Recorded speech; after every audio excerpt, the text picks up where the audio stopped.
real. But I can only imagine how it would be for someone else who got I know somebody in Maine. This kid in Maine got footage of a Sasquatch, and he was teased and chastised so heavily about having filmed one. He eventually said, "Screw it, yeah, sure, I faked it. Just leave me alone, for God's sake." There's a lot of reputational damage that can be done being associated with this. Luckily, I don't have a good reputation, or I don't have a reputation to worry about. So, of course, I haven't filmed one either. But we'll see what happens when that happens. So, why do you do it? I don't know, man. I kind of want. I mean, I love it. I guess that's the real reason. But like, why? I've often wondered. Like, people ask, "Why do you do this, Cliff? Why did you choose this?" And the only thing I can think of to say back is, "I didn't choose this. I mean, I'd be crazy to choose this. It chose me." And there doesn't seem to be anything I can do about it at this point, which is fine. I love it. I really do. Okay, so you have a lot of fun doing it. You have something that you are enjoying in doing this. Yet, you've also had your own personal success with it, as we only have about 3 minutes here before we got to go to break at the bottom of the hour. This topic has been introduced on television. It's going to, it's had a huge cult following. It's opened up a lot of doors with it. Do you think the mainstream interest due to television has been good for the search of this creature? Yes and no. Yes and no. Yes, in the fact that a lot of people realize that they're not alone having seen Sasquatches, and they're not the only ones out there who can claim experiences like this. So I think that is good. It's kind of validated a lot of witnesses and a lot of people. And the other way, no, because TV is a shallow, superficial medium at best, and there's a lot of pressure from production companies to basically fake evidence or not tell the truth. A lot of the paranormal shows in general kind of go that direction, unfortunately, or bend it so far the truth is unrecognizable. So I think it's being on TV in general. The subject has taken a beating. Like Bigfoot doesn't belong on Ancient Aliens, for example. I mean, I think that does damage to the subject. And I don't know anything about the productions. I don't know anything about the networks. I don't know if they're fake and stuff or not. I just know that a whole lot of shows sure try to push you that direction. Ours didn't. They tried for a little while, but we didn't cooperate. And I can vouch for our show. I know that Finding Bigfoot, we were solid about Bigfoot stuff. We never lied about it. But Bigfoot stuff doesn't belong on Ancient Aliens. It doesn't belong on any of these ghost shows and stuff like that. And I think that does damage to the subject. When you associate Bigfoot stuff, which is totally biological, with some sort of paranormal, stuff. Bigfoots aren't really like that. There's no reason to think that, in my opinion, based on the evidence. And I think that does damage to the science behind it. Cliff Barackman is our guest tonight on Spaced Out Radio. We have him for another 2 hours here on the show. We got about 30 seconds before we have to go to break at the bottom of the hour, Cliff. What's fun about this? What do you enjoy? You're going to have to say that again. You blanked out on me. What do you enjoy about going out in the forest? As we got about 30 seconds left. Our connection's pretty bad. What do I enjoy about something? I'm so sorry. Can you hear me now? I don't know what's going on. I don't know if it's my side or your side, but I only get about half what you're saying right now. All right, we're going to work on that here coming up, as we do have some audio issues coming in right now on Spaced Out Radio. And I am Dave Scott, your host. I know we're going to get through this because we just set out our new audio here on the show. So just bear with us. We are working on it as we speak. Sometimes it's a little bit difficult, but we are getting there. We are getting there. We'll be back with more Spaced Out Radio coming up right after this.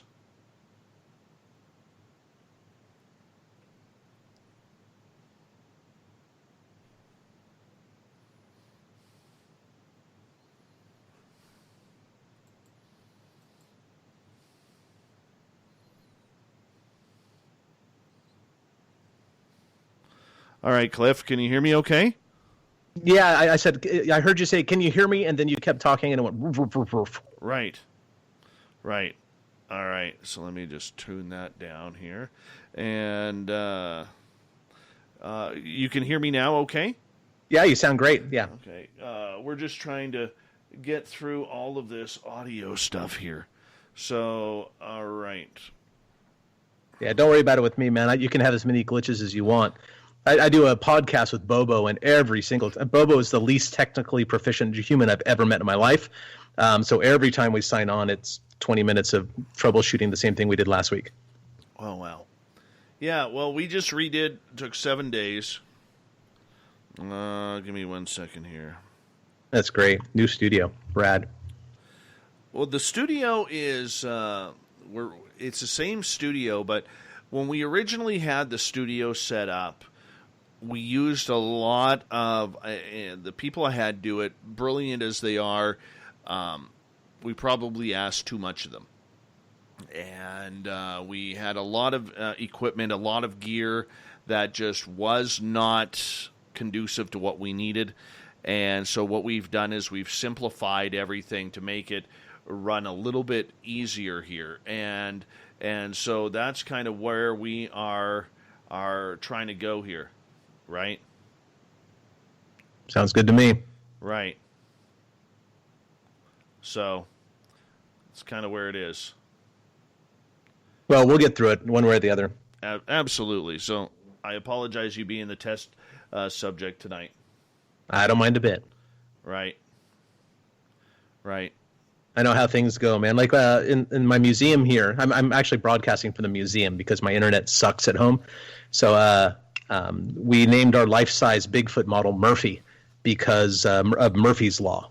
When you're Bigfooting or doing anything associated with Bigfoot, everything that can go wrong will. Yeah.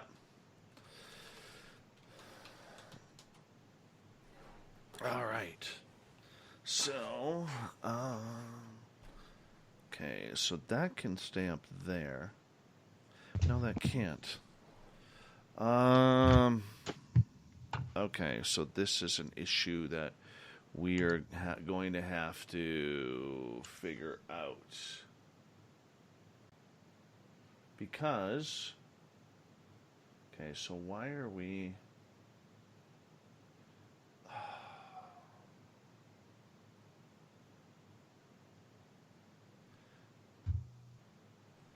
Just give me 1 second. Okay, YouTube crowd, I just have to, you need to relax a little bit. We understand what is going on here. I can see it all. I don't need 35 people messaging me privately. I don't, I'm not trying to be rude here. I love that you guys care and that you're trying to help, but we understand the issues that are going on. I potted things down. Okay, so I know what's going on.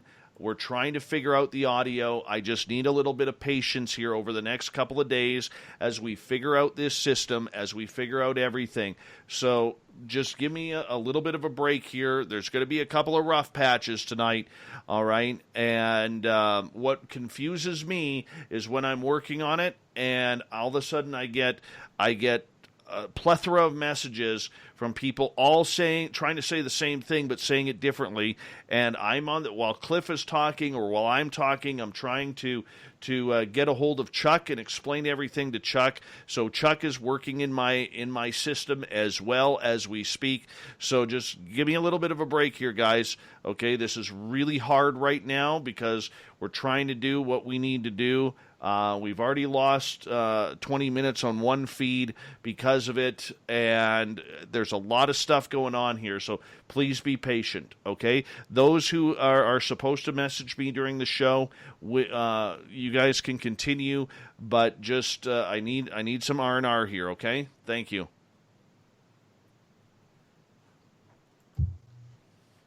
Sorry about that. All right.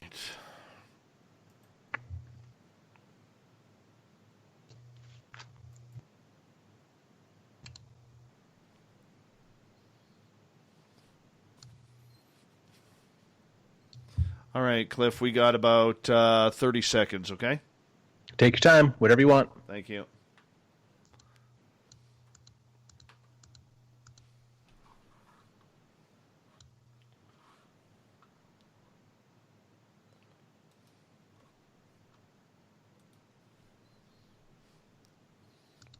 All right.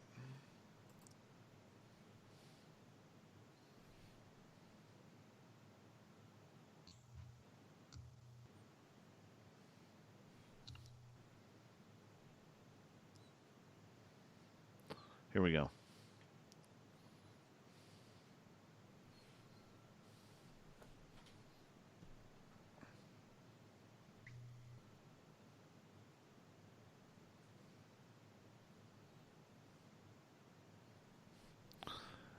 Second half hour of Spaced Out Radio is underway tonight. I am your host, Dave Scott, sitting in the captain's chair of SOR headquarters. Thank you so much for joining us. We really do appreciate you taking the time. We want to remind you that if you've missed portions of this show or others, you can check out our free archives by going to youtube.com/Spaced Out Radio. Just do me the favor, hit that subscribe button. Our website is spacedoutradio.com, where we have a plethora of features for you, including rocking out to Bumblefoot and reading up on Captain Shirk's SOR Newswire. Follow us on Twitter at Spaced Out Radio and on Instagram at Spaced Out Radio Show. Tonight we are talking with legendary Sasquatch researcher Cliff Barackman, and he has been all over North America looking for the elusive creature of Sasquatch. Is it real? Is it fake? Is it something science isn't taking too seriously? We're going to find out. Cliff, welcome back. And we're going to get Cliff back here in 1 second here because we are having an apparent Skype issue. And we are going to try again. Oh, the love of great radio. The love of great radio. And that's what we're trying to do here. So give me a second here. We will have Cliff here momentarily. And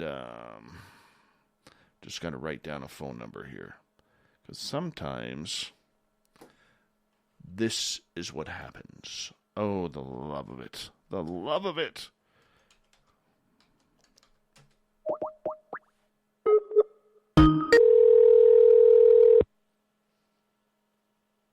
We're going to find out here. Hello. All right. We got you now. Can you hear me? All right. It works. All right, let's see. We're going to run with it here, my friend. We're going to run with it. Cliff, thank you so much for joining us. Obviously, our Skype connection was not working as we had hoped, so we'll do this thing over the phone.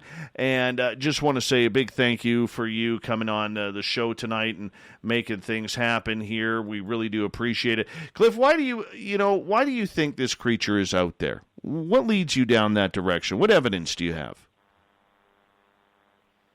Oh, apparently it's not a Skype issue. The same thing just happened.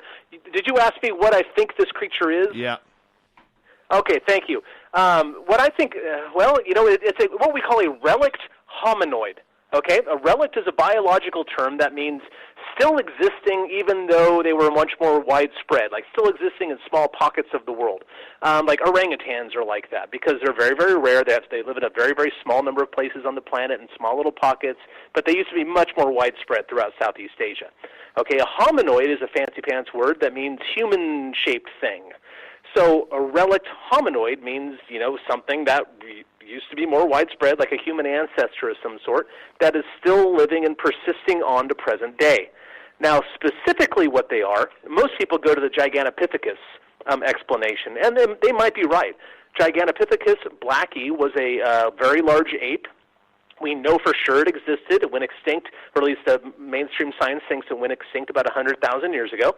And we know the thing existed because we have 4 or 5 jawbones and a few hundred teeth. And that's it. We don't have anything of the rest of the body, no post-cranial fossils. But it was a really big ape. It was at the right place, Southeast Asia, near the land bridge, at the right time, pretty recently. So maybe Sasquatches are Gigantopithecines. We don't really know because, frankly, we don't know hardly anything about Gigantopithecus, let alone Sasquatch.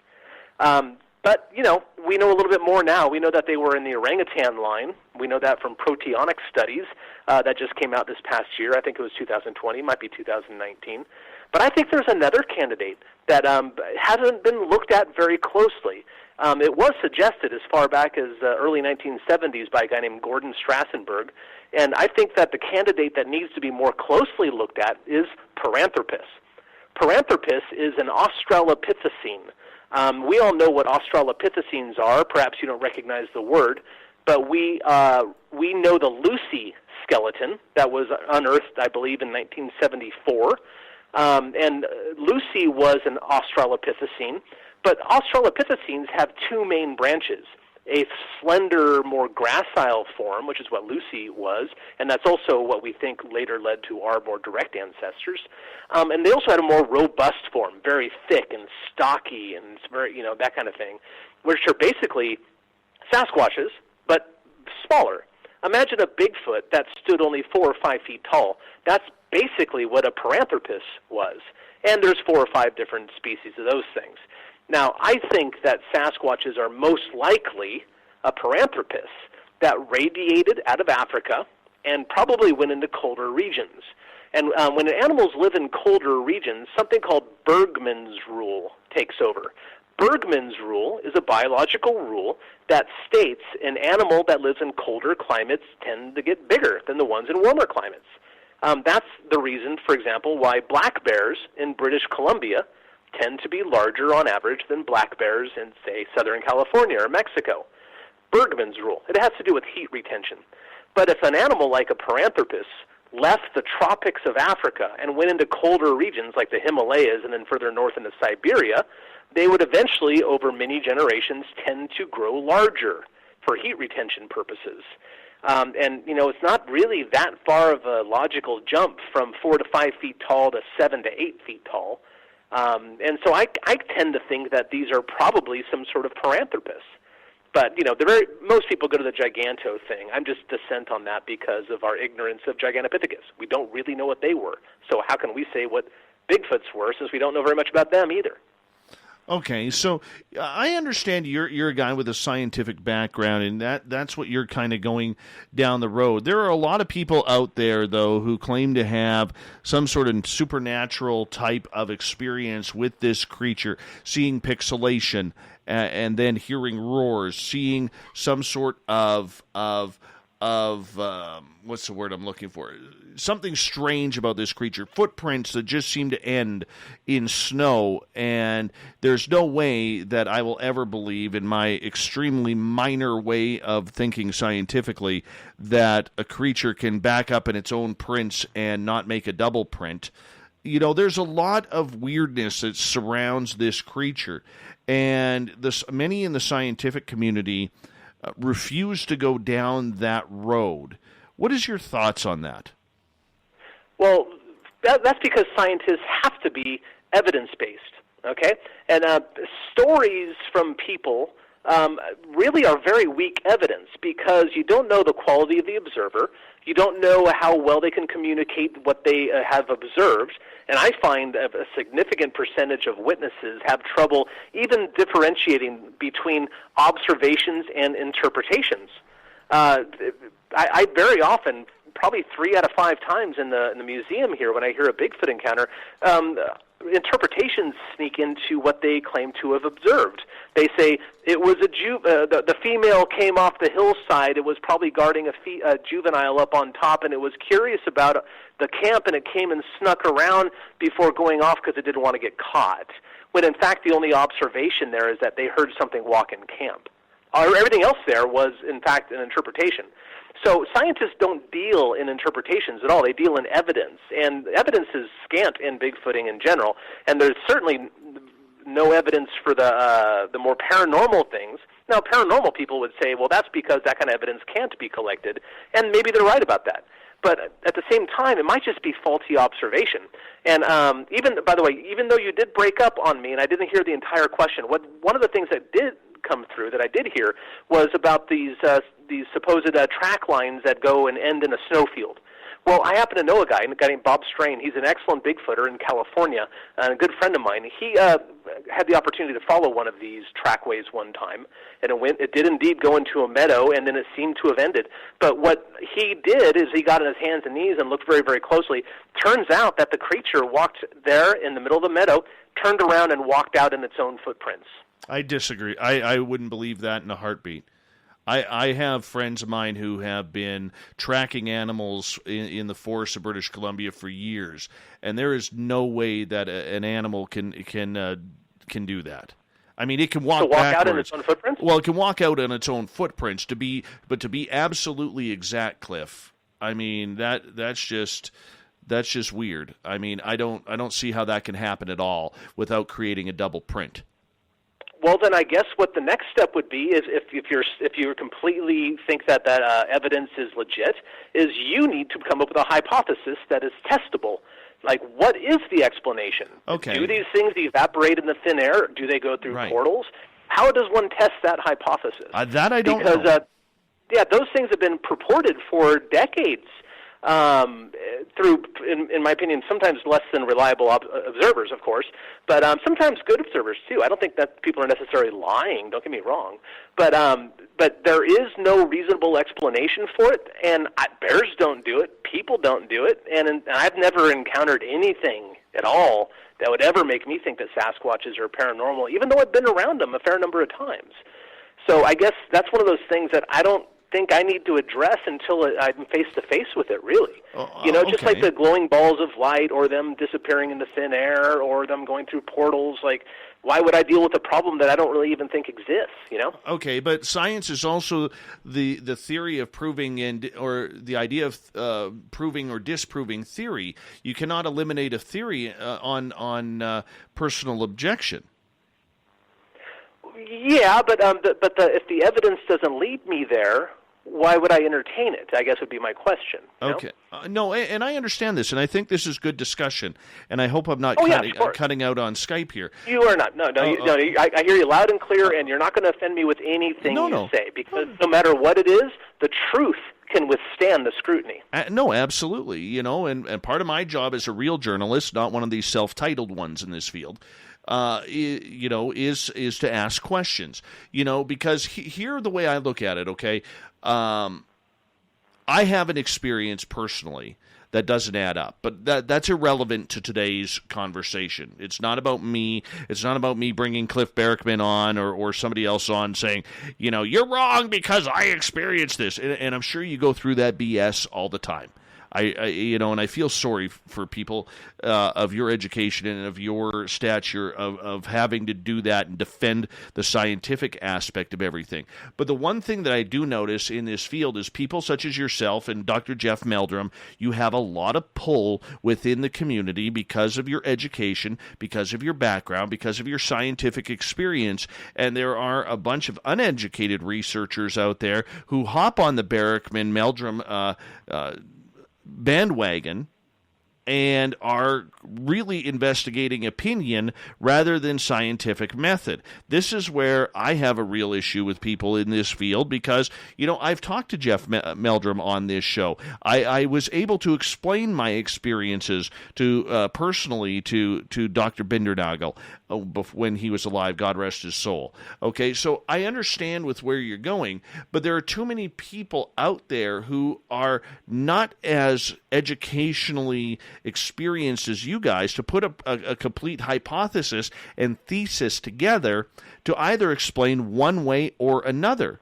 And we're conducting a lot of opinion out there, Cliff, pardon me. You're going to have to say that last part again. I missed the last 4 seconds of that. All right. We see a lot of people who are idolizing people like you out there. I don't hear any of this. I'm so sorry. I don't know what's going on, but I don't hear any of this. I apologize. Yeah. Well, you know what we're going to do here is I'm waiting to talk to. Can you hear me? Okay. Can you hear me? Okay. Oh, I heard. Can you hear me? I heard that part. Okay.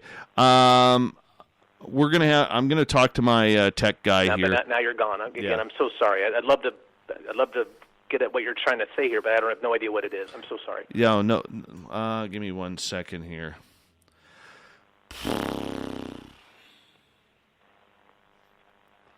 Yeah, I'm going to call you from my cell phone, all right? I'm going to call you from my cell phone here, so that way you can hear me. I wonder if this is happening on YouTube, too. I don't know. Yeah, no, it's completely it's not nothing to do with you. It's obviously my feed here. So, Cliff, I kind of sound like Charlie Brown's teacher, like 100 miles away. Yeah. Okay, I'm gonna call you from my cell phone. I'll be right back, okay? Sorry, everyone. I got to fix this audio. This is obviously not going the way that we need it to go. I am not going to have someone like Cliff Barackman on the show and and absolutely butcher a show. So I'm going to stop this feed right now. I am sorry, but I'm refusing to have this happen on this program. Our guests take time out of their day. We need to be professional. We need to be very, very.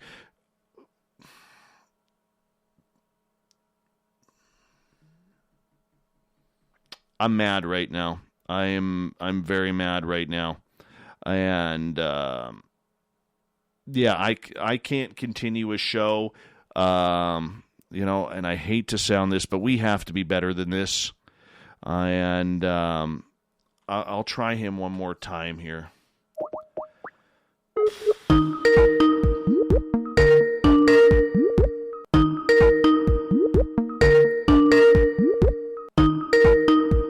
Hello? All right, can you hear me now?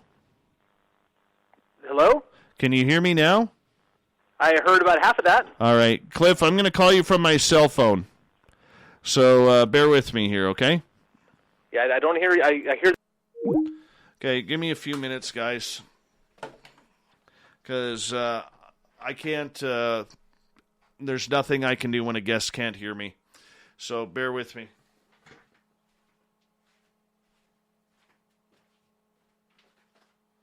What's that phone number?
Which computer?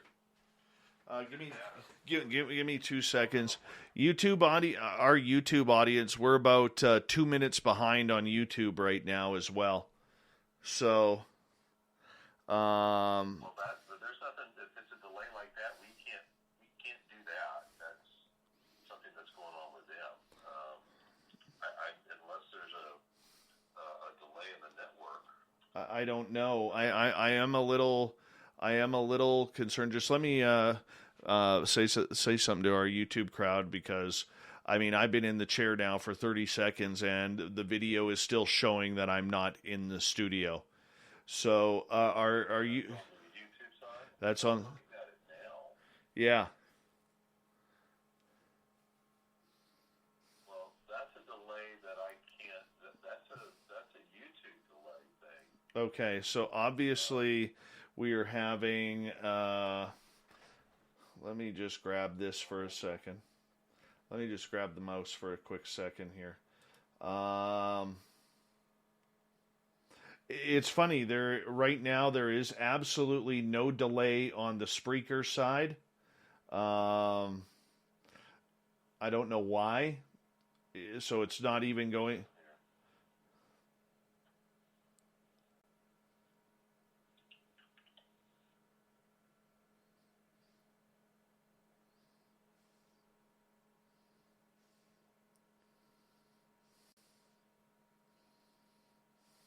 That doesn't look bad there.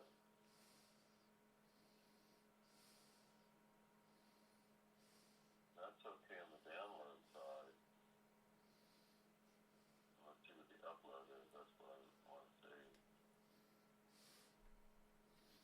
Tell me if it's a network problem or.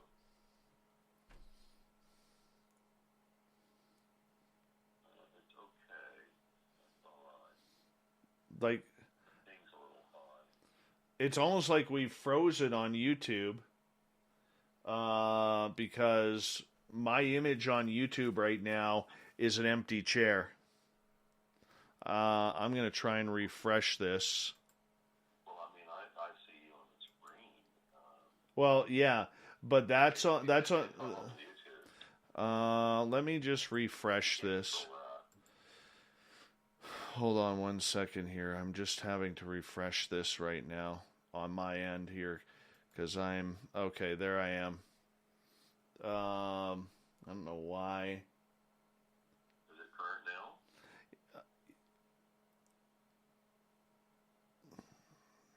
now? We're on the regular delay right now. It looks like maybe it was just. So YouTube is having some latency issue.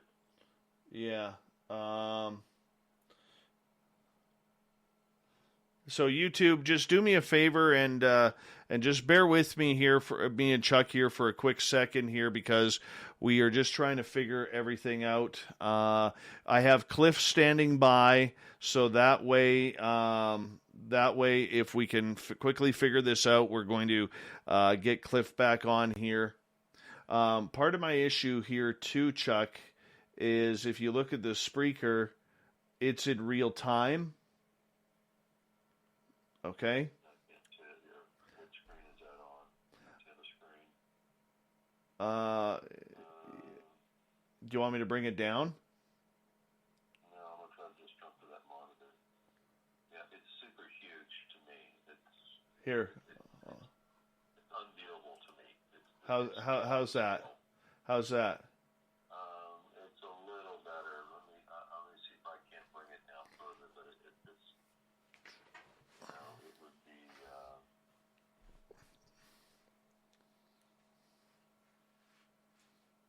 that's a little better for me. I had to change the scale on it. I didn't want to do that, because by doing that I've lost the ability to scroll that.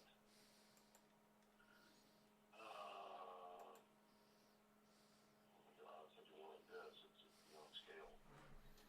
Okay, so that's correct.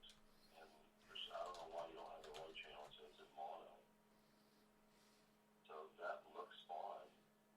Yeah, but it's in real time. It's not going through the Eventide.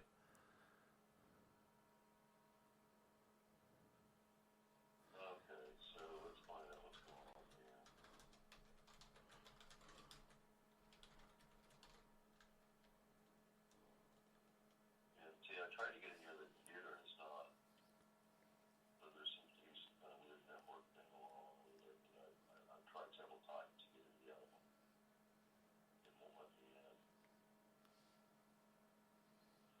Well, the Eventide goes through the computer you're on. Right, but I have to get back to the main computer with the mixer. All right. I haven't got that page off. It's not letting me log in. Right. So there's definitely some network issues because I can't get in. Let me try it this way.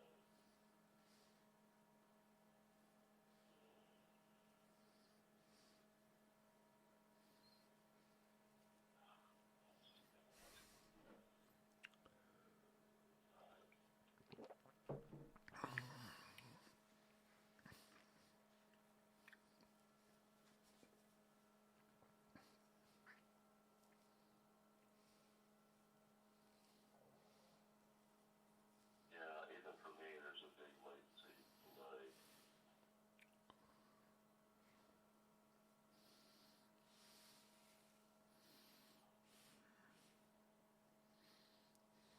I'm trying to get to that screen. Right.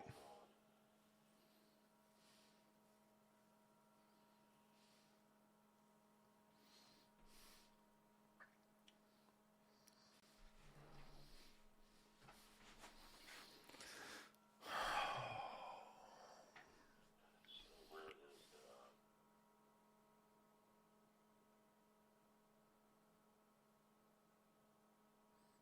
what monitor is that on? Because I can't see it anymore. I don't know what screen that is. Which one? What are you seeing? What are you seeing right now? Well, now I've got the mixture, but I wasn't seeing it earlier. Okay. So what are you missing? Okay. Well, with Skype, we kept on cutting out for Cliff. That has nothing to do with this. There's not even a gate in here. That's a Skype problem. Because it's all set correctly. There's nothing changing that. Okay. Well, let me call you from the Skype line to see if I'm cutting out. Okay. Okay. So I'll call you from the Skype line.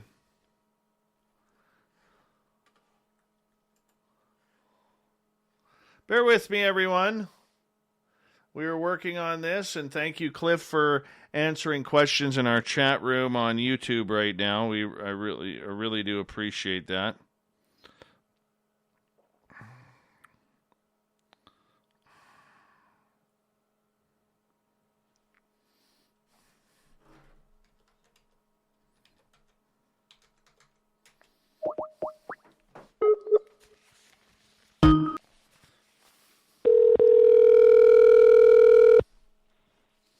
Okay. All right. How am I sounding to you?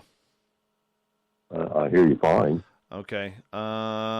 Testing 1 2. Testing 1 2 3 4 5. Let me see something. Again?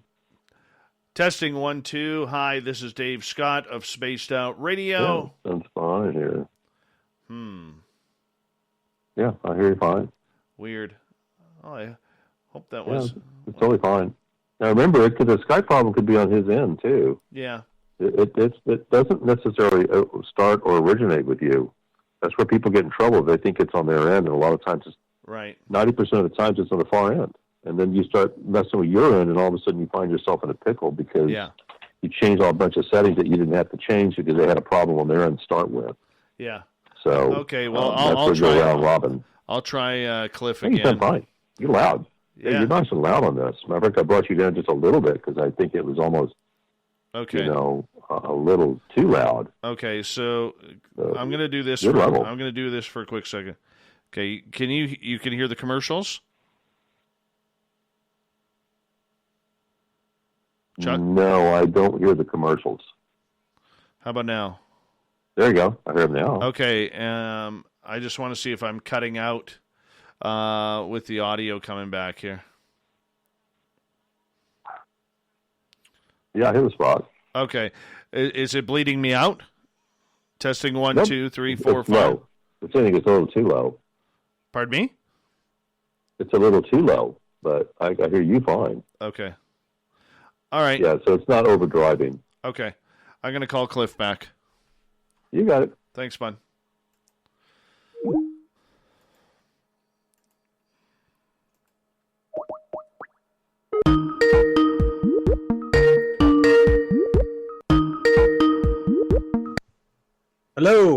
let's try this again. Okay. Welcome Hello, back to hour number 2 of Spaced Out Radio tonight. I am your host, Dave Scott, sitting in the captain's chair of SOR headquarters. We welcome you to tonight's show, especially those listening on our terrestrial affiliates around North America and digitally on TalkStream Live and Revolution Radio. You can check out all of our archives for free by going to youtube.com/Spaced Out Radio. Just do me the favor, hit that subscribe button. The Desert Clam apparently has set the password for tonight in the SOR Space Travelers Club. Guy Pure, or Guy Pure, I don't know. Whatever it is, Clam sets the password each and every night right here on Spaced Out Radio. Our website is spacedoutradio.com, where we have a plethora of features for you, including rocking out to Bumblefoot and reading up on Captain Shirk's SOR Newswire. Follow us on Twitter at Spaced Out Radio and on Instagram at Spaced Out Radio Show. Tonight we are talking with legendary Sasquatch researcher Cliff Barackman, and we were having a little bit of a debate. We're going to try and continue on here with the show for you guys because we want to make sure that everything goes the way it's supposed to, especially with these audio issues that we are kind of going through right now as we have revamped the entire studio here. Cliff, thanks for being a trooper with us, man. Oh, patience is not only a virtue, it's a prerequisite for bigfooting. Isn't that the truth? You couldn't hit the nail on the head any better than that. Now, right before the break, before I had to check out some audio stuff that was going on here, we were kind of getting into a very deep and I thought a healthy discussion regarding whether or not there is something supernatural about this creature. There's a lot of people who believe that it could be. There's a lot of people who believe, such as yourself, that there is no legible proof to show that it would happen. And anything paranormal, I think we can both agree that it's unprovable. There could be something happening, but it is unprovable. And you as a scientist have to walk a fine line because you have to go where the evidence takes you.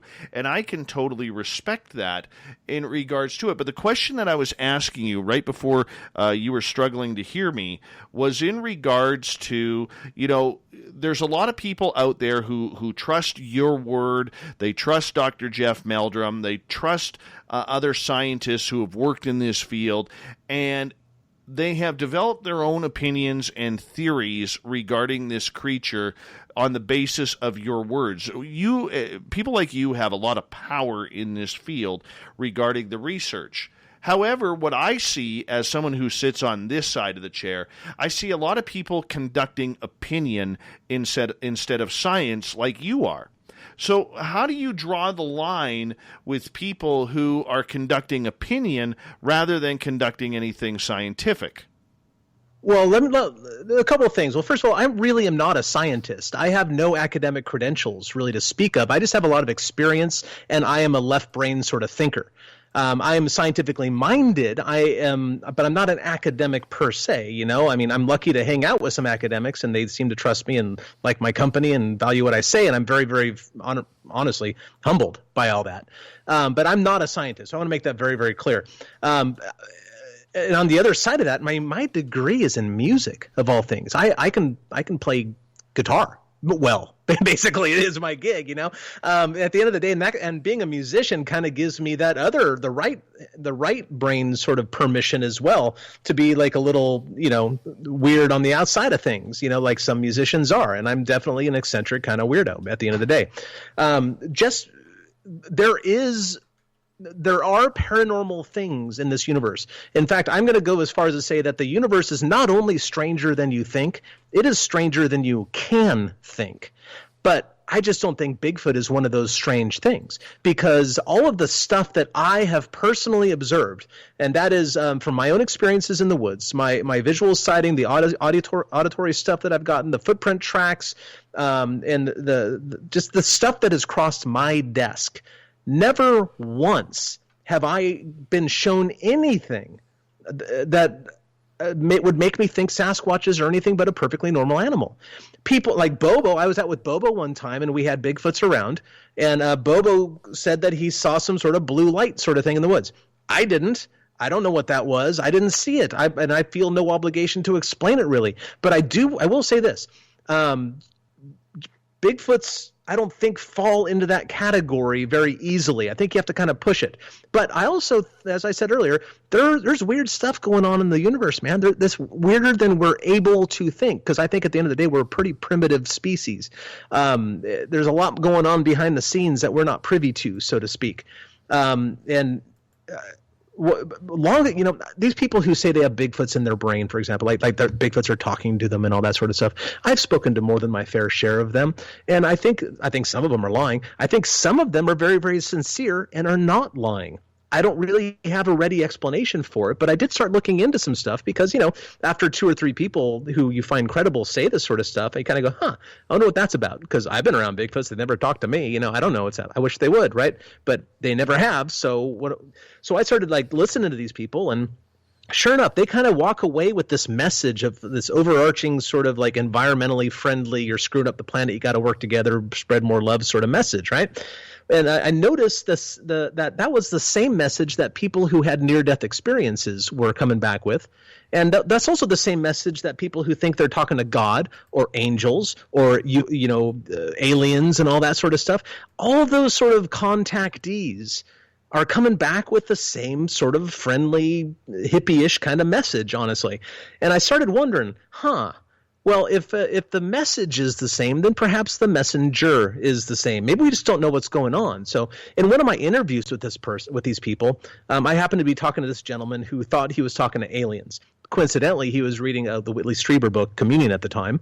But, maybe that influenced him in some sort of way. I don't know. But I was talking to this dude, right? And I said, well, and he told me, he said, he asked them, the voice or whatever he had in his head, are you alien? And the thing laughed at him and said, sure, I'm alien. I don't fit on your planet, or something to that effect. But then it went on to say this, whatever doesn't scare you, sure, that's what I am. And I'm kind of wondering if these Bigfoot contactees, if you want to call them that, this paranormal sort of side of things that are claiming Bigfoots are contacting them in their brain, if they're already predisposed to think Bigfoots are around, why wouldn't whatever that is just say it's a Bigfoot and be done with it, But there's no evidence that it's a Bigfoot. I mean, so why would you think that, except that the voice told you that on the other side of the line, so to speak? I'm way open to paranormal things. I just don't think Bigfoot's one of them. Yeah, but okay, and I apologize because I thought with your reading your bio and everything, I thought you were working in a scientific mind with everything. So I taught children. The scientific method, and I love the sciences. I was an astronomy and physics major until Calculus 2 kicked my butt, and I said I don't want to do that for a living. My God, and then decided to do something a little bit more conducive to being mellow with my time. Okay, so but you do have to admit, with all the scientific people you hang out with and the theories of the people that you have studied under, with this, conducting opinion is very, very dangerous. And if we're conducting opinion, we're not really conducting scientific research, Cliff. Right, that's where the evidence comes in, and that's why I don't bother looking into the reports of Bigfoots coming out of UFOs, and because the evidence really isn't there for that. The evidence shows that they conform to the biological expectations of an animal like that. But that's their diet. But that's your belief, though. That's not. No, it's not. No, it's not my belief. That's what the evidence says. The evidence is that, and when I interpret the evidence, that's the conclusion that one comes to. It's not a belief, it's the evidence. Okay. So take First Nations people who have centuries of legends, folklore, whatever you want to call it, in regards to this. How do you poo-poo their history and the statements and the evidence? Granted, they didn't have cameras back then, or voice recorders, or anything along those lines. But how do you dismiss their stories if we're not willing to look into them? I don't dismiss them, but with indigenous people, they have a completely different culture than the dominant European-styled culture that most of us participate in. They have a completely different culture, and they do not separate spiritual versus physical so readily as most other folks in the dominant culture do. And so one culture peering into another, trying to fit their situation into our paradigm, just doesn't work. I know a good number of Native people. I have good friends who are Native people, and they don't all think that. First of all, I want to point that out. I wouldn't want to, stereotype them in that way either. There are some very scientific people in the in left brain thinkers in the Native community, and I don't want to box them all into any one category. And one tribe versus another has different beliefs as well. But when you live in a culture where there is no clear distinction between the spiritual and the physical, a lot of things get mixed up. I mean, not mixed up like confused, but the separation isn't so clean and easy as we think it is from our dominant European culture that we're coming from. So it's hard to put our culture over theirs and say one or the other. It's not like that. When eating becomes a prayer, like what is that? Is that physical or is that spiritual? Well, animals, to many cultures and many people in these cultures and indigenous communities, the world is alive, and everything from rocks to trees to squirrels have spirits. And I think that is to be respected as a perspective. But that's not what we're dealing with here. That's not the way science works. And it's not to say that they're wrong. I'm not going to tell anybody that their perspective is incorrect, but I'm just saying that that's not where I don't have that culture. I can't speak to it in that way. I don't understand fully how it is integrated into one's lifestyle like they have embodied. And I respect that. And I have a tremendous amount to learn from the Native community as well. But again, I work closely with, there's one Native scientist that I work with down in, he's in Eugene, Oregon, and he and I are working on a recording system to see if we can record infrasound. It's not a blanket statement like that. I don't poo-poo them. I don't write them off. I respect them deeply. Oh, I don't mean as, and please let me rephrase, because I don't want to make it sound like I was throwing you under the bus there. I'm not saying the culture or anything like that.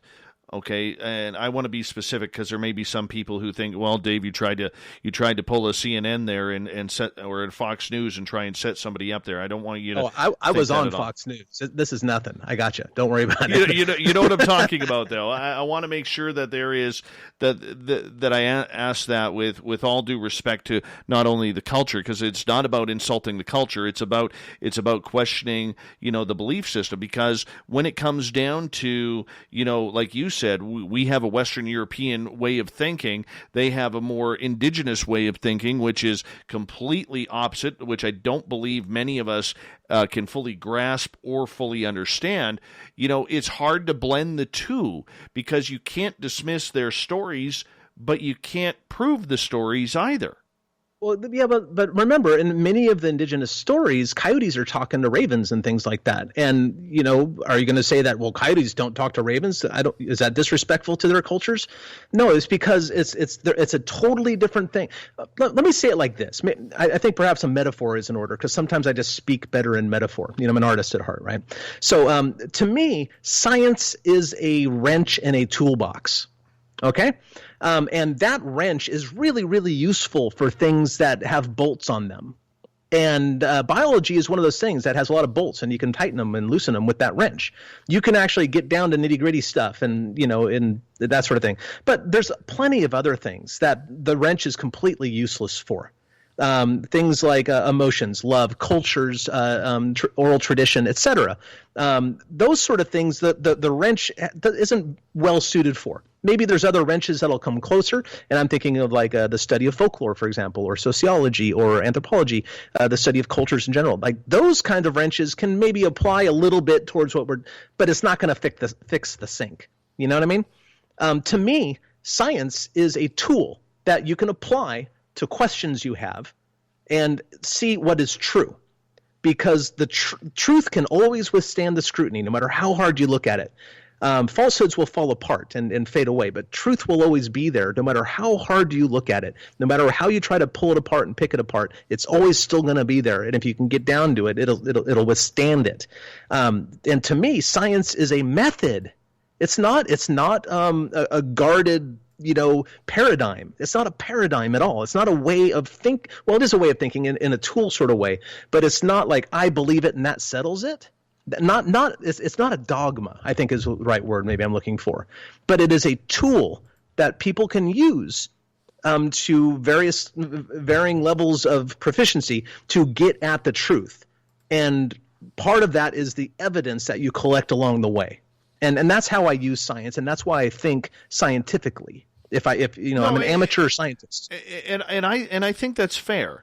I do, and I'm loving this debate here because, you know, my thing is, all right, in the field that I deal with, you know, which is more outside, I deal more with UFOs, even though, you know, I like a good Bigfoot every now and again. I'm not going to lie, Cliff. Who doesn't? You know, I mean, I've had my own experiences. I've seen two of the creatures. I've been chased out of an area by them. I mean, hearing the what do they call it? The samurai talk.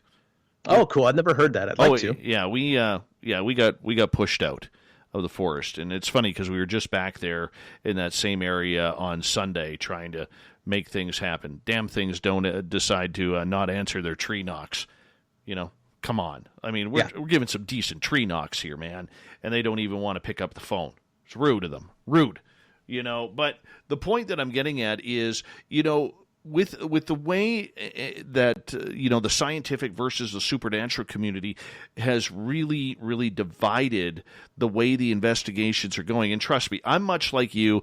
I don't buy in, and this is a personal opinion, I don't buy into the whole Sasquatch are people too and they should have the right to vote. I don't buy into that crowd. All right. But I do believe that there is some sort of interesting phenomena happening. Maybe supernatural, maybe not, because of what I have personally experienced. So with that, is there a way to blend the two communities together? Because I think your side has some answers. I think the supernatural side has some answers. The indigenous obviously have some answers after thousands of years of dealing with this creature. Is there a way to blend that research together to see what is truly happening? I think the best way to do it for any of us, because really, again, unless you're willing to pull the trigger, none of us are going to be the one to prove the thing, right? So I think the best thing for any of us to do at this point is just faithfully collect data. Data is what it's really all about. And data isn't necessarily, it's not evidence. I mean, if there's patterns in data, then it can be construed as evidence, but those need to be squeezed and caressed out of that data, you know.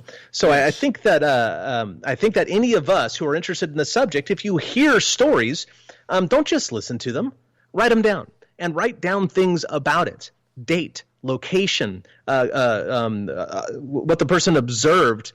How long did it happen? What plants did you see out there? What animals did you see out there? What was the moon phase? What was the weather like? What about the temperature? Barometric reading everybody? That sort of stuff. Because buried in that jumble of numbers and measurements and this and that are patterns that so far very few, if anybody, has squeezed out. Some people have tried. And I'm not a statistician. In fact, I'm not a big fan of statistics in general, really, honestly. But I know that the answers are in there. And for example, Dr. Anna Nakaris, who is from Oxford, she studies one of the other nocturnal primates in the world, the slow loris in Sumatra. I've had really interesting, fascinating conversations with her. And she was asking me questions like, well, how do you know that, Cliff? And I said, well, I mean, from experience. Like, well, can you show me the data? I said, well, no, but I've been out a bunch of times. And she was not good enough. You need to write these things down and show me the pattern. And so I've started doing that myself, you know, trying to eke out the data because, frankly, I'm not doing a good enough job. You know, I don't practice what I preach sometimes. You know, I wish I did. We all have a long ways to go. And frankly, we're all amateurs at this because there are no professionals.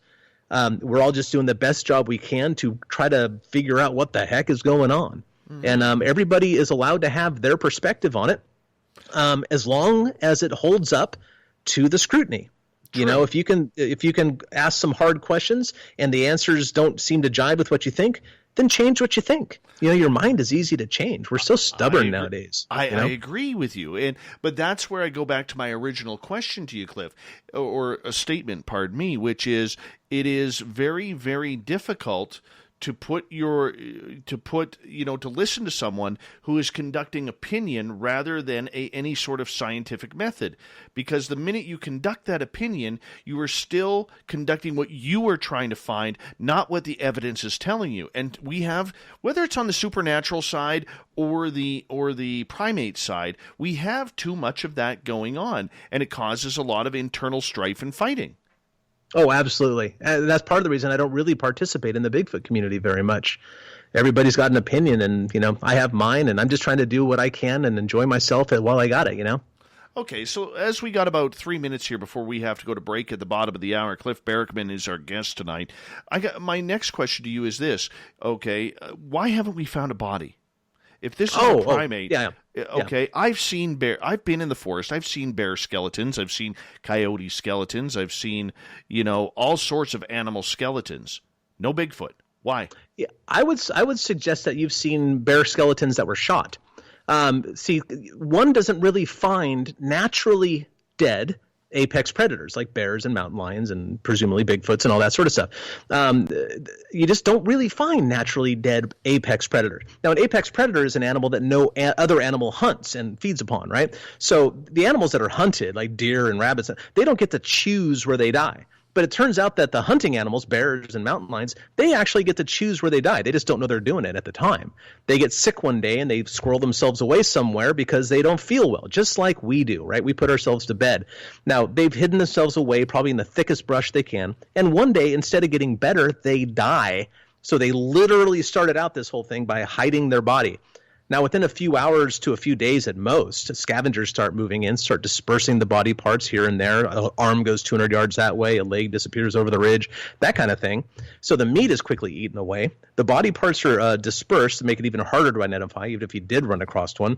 And then the hair is eaten by moths, and the bones are eaten. They are eaten by the most plentiful animal in North America by biomass, which is the deer mouse.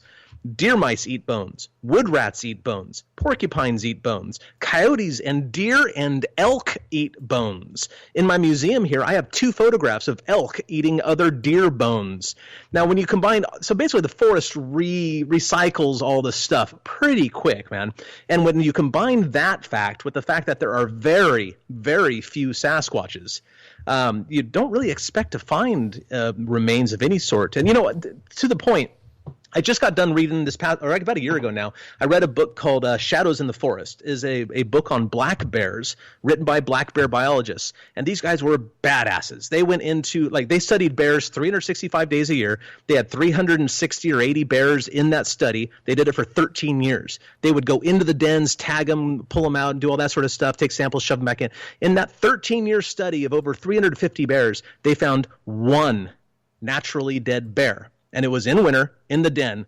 They don't know what happened to the other bears that naturally died during their study, and these are bear biologists. Mm-hmm.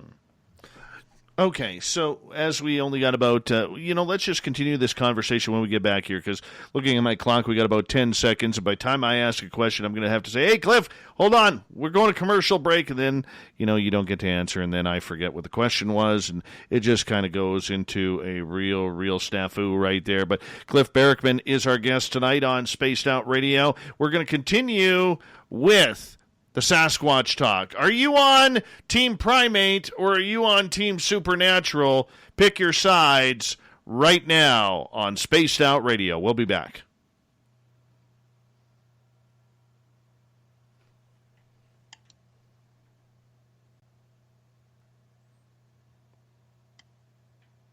All right, there we go. I get to play with dials now. It's kind of fun. I got to get used to that. Dials are nice. Dials are great. Did I cut out at all during that section there? No, you sound great. I don't know what you did, but you're back up and running again. Oh, I don't know what we did. I don't know. It's almost like everything had to get warmed up, maybe stretched out, maybe a few groin stretches or whatever it may be. Yeah, and the fact that it happened when we're on Skype and on the phone should help kind of narrow down where it was coming from, I think, to some degree. Yeah. Yeah. It's a great conversation, man. Great conversation. I love it. Just talking Squatch. You're challenging me. Oh, we don't Squatch here. We don't. Oh, no? Okay. No. But that's okay. That's okay. I'll let that one slide. You're new. All right, thank you. You're new. You're new. I appreciate that. Yeah, it's okay. In general, I need a lot of forgiveness to be hanging out with. I'd give you a hug. I'd give you a hug. I would. Not one of them beard-to-beard types, but a good manly shoulder hug, Right. Real pat on the back. You can never pat more than twice, though. You know how it goes. Right. Yeah. Oh, this is great. This is great. Finally starting to relax. Okay, both mics are a little hot. Let's turn them down a little bit. Let's go there. See how that works. I have very technical people in my chat rooms, too, which is kind of cool. A lot of cooks in the kitchen, huh? Yeah, they're very helpful. They're very helpful. Hey, that picture I used of yours where it's kind of looking into a valley there, where was that taken? Australia. Oh, very nice. Oh, Yowie looking, eh?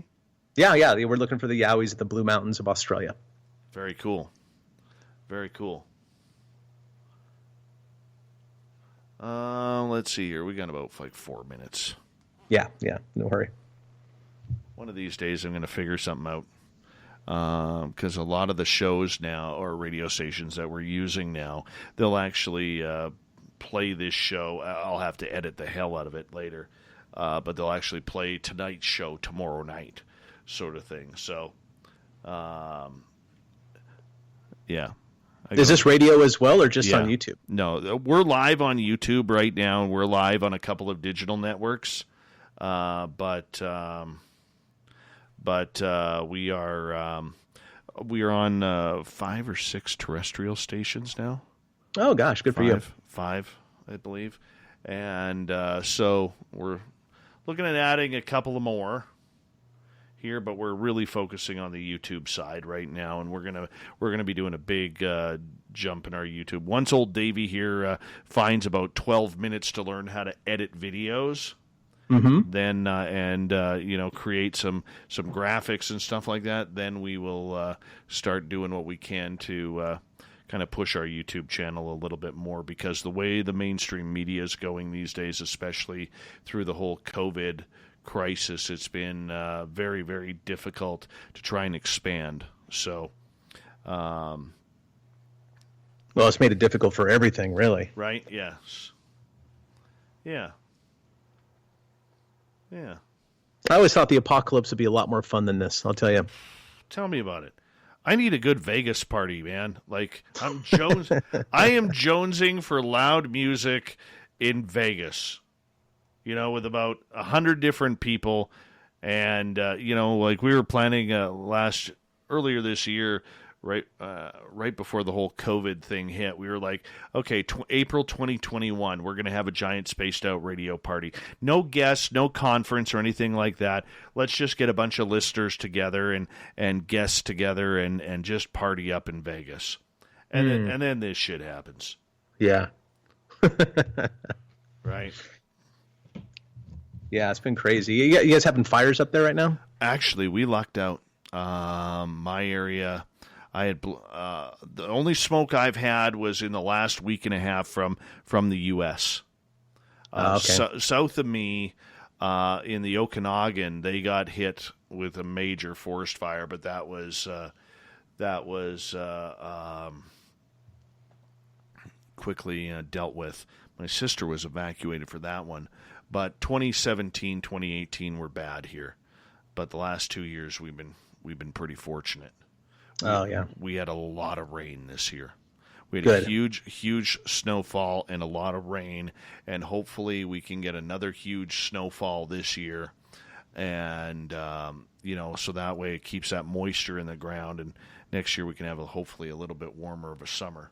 So yeah, it's been nuts. Where I'm sitting now is about 12 miles away from one of the big fires. Yeah. I got evacuated twice last week. Yeah. I had to evacuate the museum.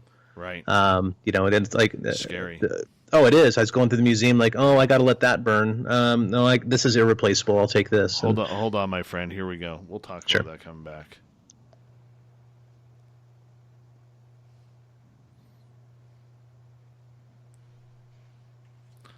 Music's on.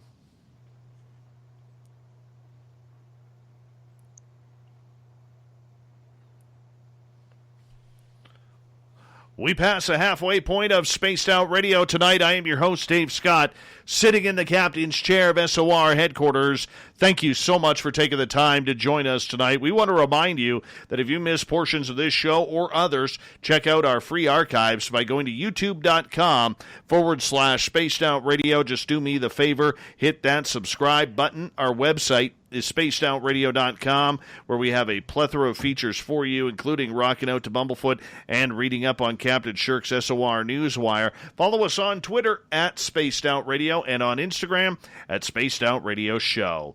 Tonight we are talking with legendary Bigfoot researcher Cliff Barackman. We're having a good, frank discussion tonight about whether or not Bigfoot is of the supernatural or of the primate variety. Now, Cliff is proudly wearing his Team Primate shirt full of hairs that he's found from Bigfoot.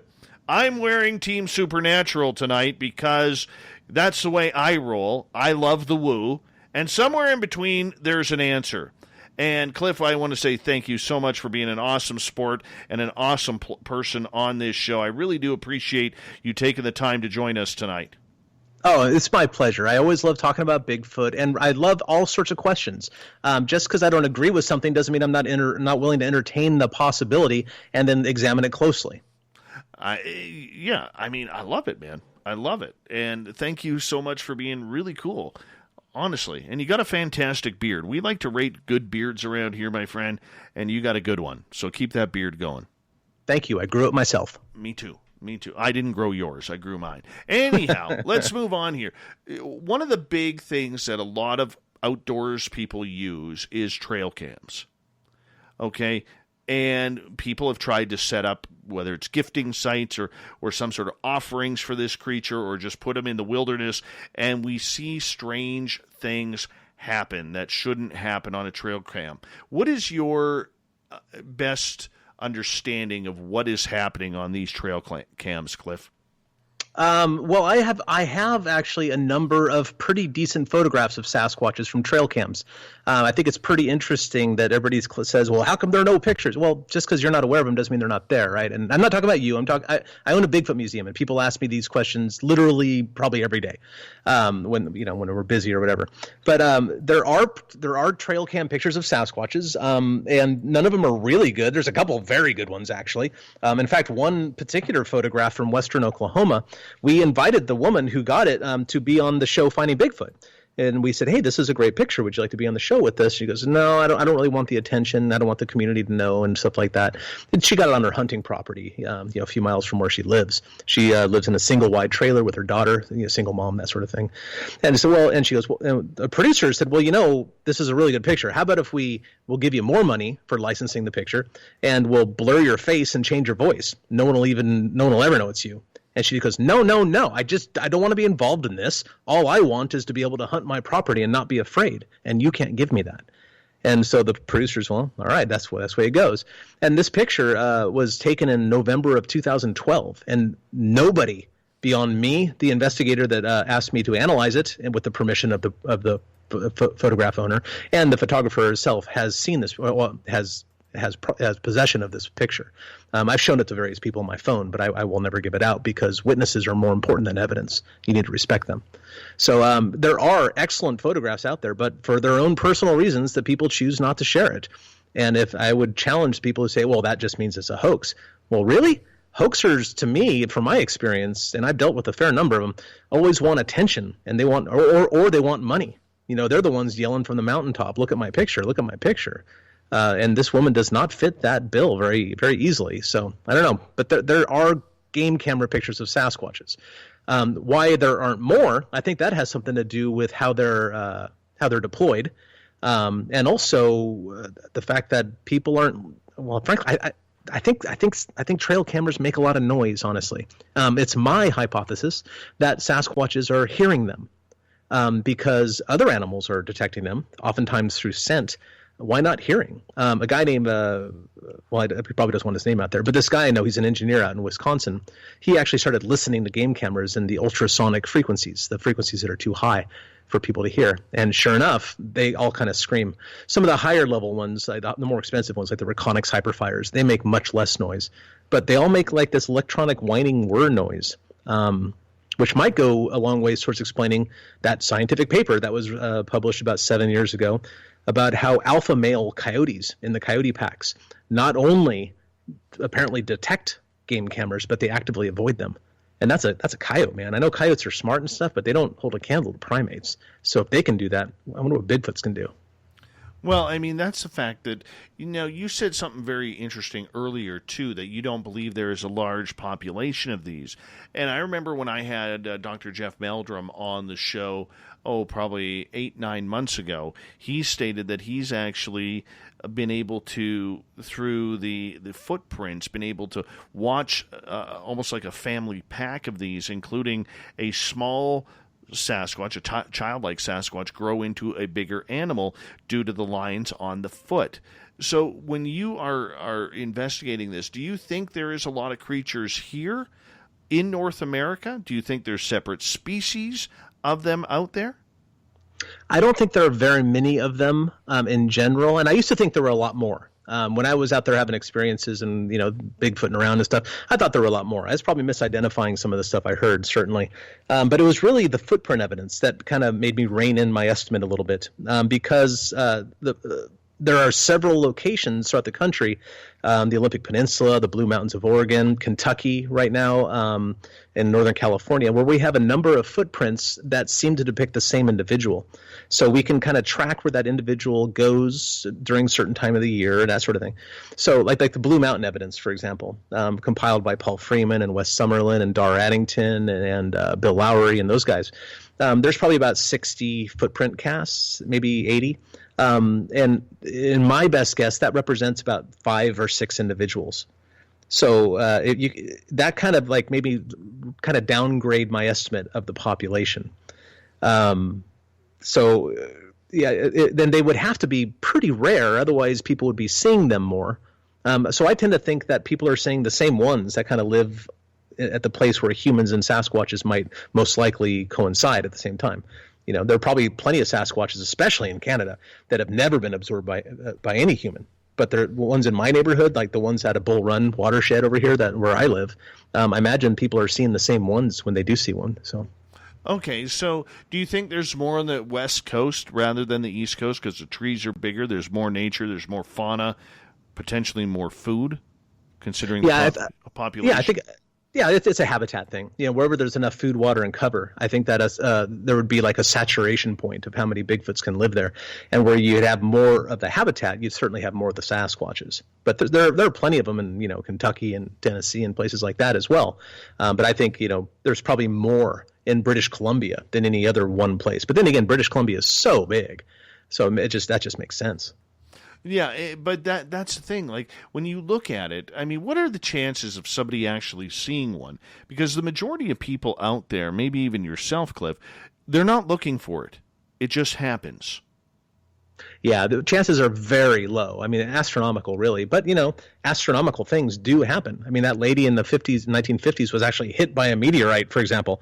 That the chances of that happen are pretty low, but weird things do happen. And people do see Sasquatches. The most recent sighting report I'm aware of, today is what? I don't even know what the date is. Monday? It's a Monday. So this Thursday, it'll be 3 weeks ago, this Thursday. At the museum here, we get about 3 to 5 sighting reports a week. But about once a month, something comes in that is very fresh. Those other sighting reports could have happened like 10 or 20 years ago. But about once a month, we're getting something that happened within the last 2 or 3 days usually. That happened in June, that happened in July, it happened in August. And of course, we were closed because of the plague for a couple months before that, but it was also happening last winter as well. So people are seeing them with some frequency. And certainly I don't hear about everything that everybody sees. I probably hear about 1% of the things that are out there. So I don't know. You're asking good questions, and I'm afraid I don't have good answers for them. Well, I mean, at least you're taking the time to give it a try. I mean, that's a big thing. You know what I have noticed? I'm curious about your opinion on this too.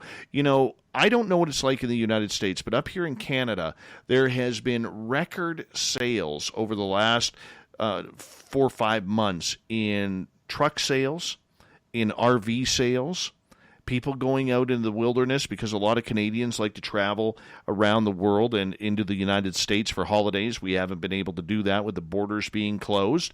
And I'm curious if you think that the main reason why maybe we're getting more reports is due to the virus this year, we are having more of we're getting back to those old school holidays where we went camping out in the forest, maybe did a little fishing and hiking and getting some fresh air rather than going to someplace exotic or traveling to Disneyland or Disney World or places like that, or the beaches in Mexico.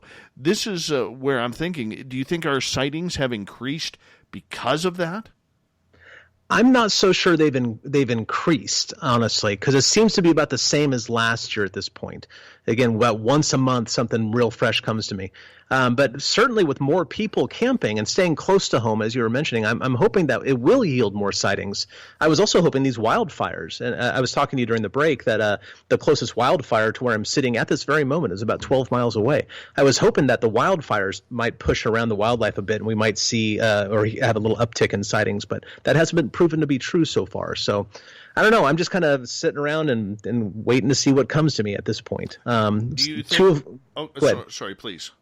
No. The most recent sighting we had, the one that's about 3 weeks ago, that was in a very rural area, but yet it was a place where people have between 5 and say 20 acres. So there's people around. It was seen crossing the road between two properties at 4:30 in the morning a couple weeks ago.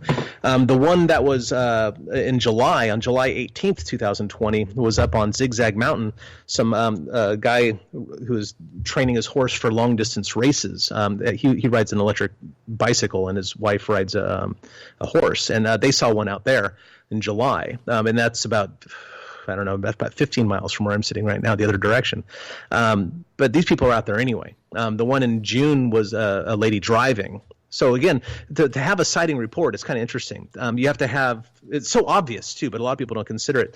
You have to have a place where a Sasquatch is and a place where a person is and someone to tell about. Otherwise, you never hear about it. Okay, so, getting back to the whole idea that people are spending more time in nature and people are spending more time with getting to know themselves and their families again, and maybe becoming one with, the fact that they've just made a 20-year investment in an RV or something like that, and took the silly financing on it, but we can laugh and point fingers at them later. But in regards to the fact that, due to your television show, due to other television shows, people are taking a keener interest in maybe taking a look for this. So for the amateurs out there, if they're out there looking for this creature along the logging roads of Washington State or along wherever nature takes them, what's your advice to them? I've got several pieces of advice. Number one, go for another reason. Go just to camp. Go out to where you're going just to fish. Go out there just to hike. Go there for mushroom picking, whatever you're into. Go hunting, whatever it is, because most of the time Bigfoots don't show up. Frankly, to be very honest with you. So go for another reason, because if you just go for Bigfoot, you're going to come back disappointed more often than not. But if you go for fishing, well, you might not catch anything, but darn it, you went fishing, and that was cool. If you go camping with your family, well, you're going to have a good time. So that's my first recommendation, is go for another reason, because the vast majority of people who actually see these things are doing something else. They're not looking for Bigfoots. Second, now, to get really down to the nitty-gritty side, which I know is where you're going anyway, but I had to say that other thing first because it's the best advice I can give. Go to where someone had seen one previously. There's this idea that we're kind of working with in Bigfoot land here, the Bigfoot researchers, is that Bigfoots, just like all the other animals, are creatures of habit, and they go to the same places again and again, probably for the same reason. As long as an area hasn't been significantly changed, like paved or something like that, then the Sasquatches will probably still be there, and they'll probably still be there at the same time of year they were seen before. So even if a Sasquatch had been seen twice in like a 5-mile area, for Bigfooting, that's a pretty good cluster, for the most part. It's not just some random road crossing where it's going to be, seen at this one spot occasionally as it moves from one spot, point A to point B. But if it's seen in in 2 or 3 sighting reports from like a 5-mile area, that's a really good area to go check out. And then you go there, you make some noise. You don't have to make whoops and knocks and calls. You can just go there and play Metallica real loud or something on your radio. Do something out of the ordinary to draw their attention. And being as intelligent as they are, they're probably very curious, and they might come in to take a look. You may never know it, but they just might do it anyway. What are we looking for, though? Like around the forests, around around our atmosphere? Should we be listening for the fact that the birds have gone silent? Should we be, waiting for that hair on the back of our neck to stand up because the human body is very good at predicting when things are happening that our mind may not be catching up to at that point? Look for anything out of the ordinary, essentially. If you do feel creepy, like this, maybe you feel like being watched. That's a possibility. Maybe the woods are just strangely quiet for some reason, because Sasquatches, I think, are strongly dependent on their sense of hearing. I think that they don't necessarily have to look at you to know what you're doing. They can just listen at you, if that's the right word, the preposition for that. Yeah, sure, there might be footprints. Maybe you'll see an animal or something, but that's highly doubtful. Most likely, you'll hear some strange noises you can't identify. Maybe a tree will be pushed down. Maybe you'll hear some knocks or some whoops out there in the woods. Maybe you'll be lucky and hear things, jibber jabbering back and forth, like whispering to another or something like that. But yeah, most likely you won't hear anything at all, either because A, there's not a Bigfoot there, or B, they're in ninja mode and they don't make a lot of mistakes. But again, go for another reason and enjoy yourself in the woods, because being in the woods is good for your soul, if nothing else. And then see what happens. Just see what happens. Maybe you do feel something. Maybe you see something. Maybe you hear. Maybe you smell something. Just kind of tune in with all your senses and see what you can pick up. We've got about 6 minutes here before we got to go to break at the top of the hour. Cliff Barackman is our guest tonight on Spaced Out Radio. What about your experience? What was it like when you saw your first one? Well, I've only seen one, and it wasn't a good sighting. And I'm a very honest person. I'll tell you, there's a slight possibility that it wasn't a Bigfoot. Although I strongly think it was. We were actually filming Finding Bigfoot at the time. It was our very first night investigation during our first season. Actually, we're filming the North Carolina episode.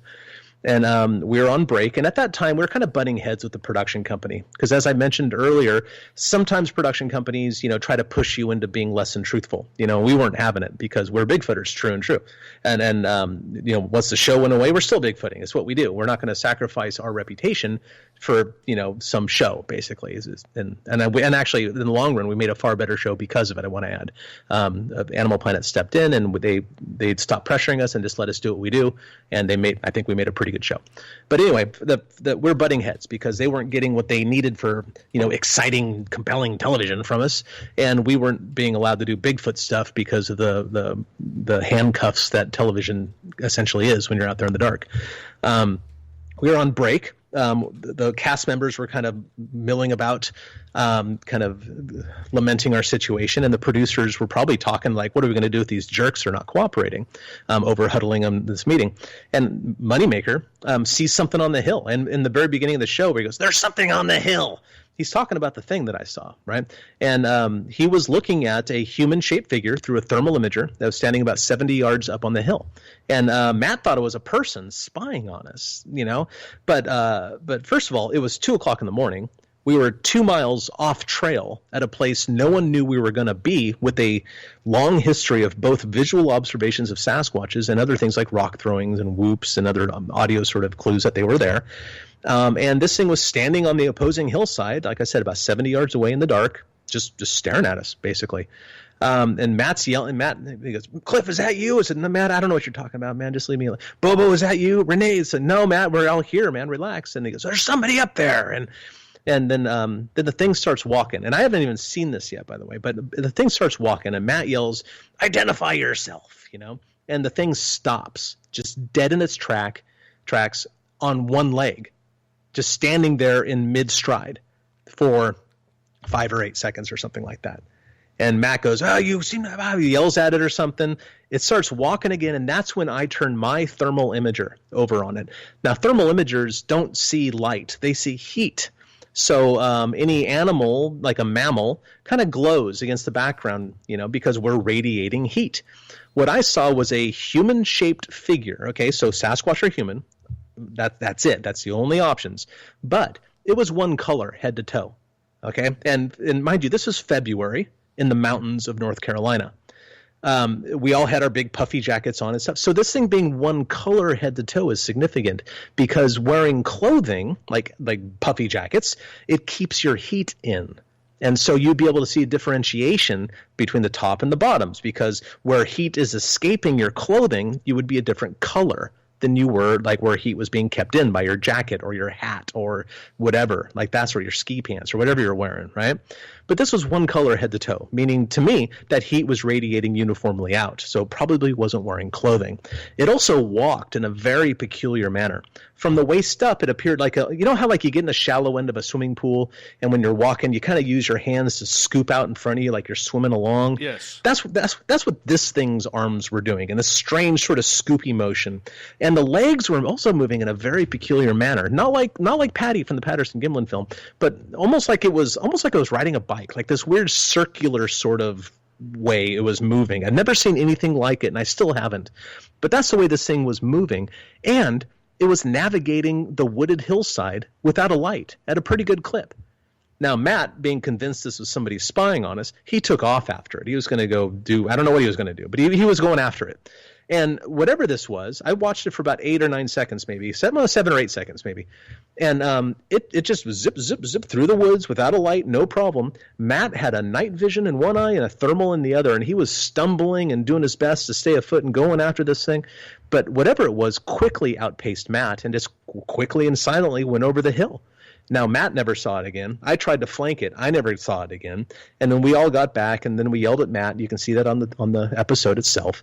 And then about 45 minutes later, we got a big vocalization off that same hillside. Something came and went quite loudly at us. So, yeah, maybe it was a person. I mean, I'm way open to that because I'm an honest person. I want to tell everybody the truth. Maybe it was a person. But it sure seems like the odds are against it being a person. Again, 2 miles off trail, 2 o'clock in the morning, navigating a wooded hillside without a light, one color head to toe and a thermal imager. Matt never got close to it, and we got vocalizations. I'm inclined to think that was a Sasquatch, but I will never know. My sighting happened in 2013 where me and a friend were within 100 feet of 2 of them. And I think there was a third there. Nice. How close were you? Within 100 feet. Oh, yeah. Okay, so Yeah. I thought you and your friend were within 100 feet of each other. My mistake. No. We were probably 4 feet apart. Oh, wow. Yeah. Very good. And they were both standing together? No, the one was standing right about noon. You know how they like to hide behind trees in the shadows and then peer out at you? Sure. We had that. And then as we were getting ready to leave, turn down the trail, I turn and I look because I saw a tree branch shaking. And something was shaking the tree branch, which makes me think there was 3 of them there. But the second one, so if the first guy behind the tree was at noon, this guy's at about 130 and about 75 feet away, 85 feet away, and I got a full right side and back profile of this big thing, and it was awesome. Awesome. Were they about the same size? The one behind the tree looked smaller. Would you put a number on that maybe? Like, what do you think, 6 feet, 7 feet? The one that I saw, probably 7.5, 7 to 8. And the other one? Hard to tell. Hard to tell. Okay. Hard to tell. Number 24. You wanted a number 24 because that's my birthday. So let's leave it at that. Let's continue on. We have Matt Moneymaker's good friend, Cliff Barackman, here on Spaced Out Radio. We are talking Sasquatch. We have Cliff for another half an hour tonight on the Mighty SOR. So stay tuned. More Bigfoot talk coming up in hour 3 of Spaced Out Radio.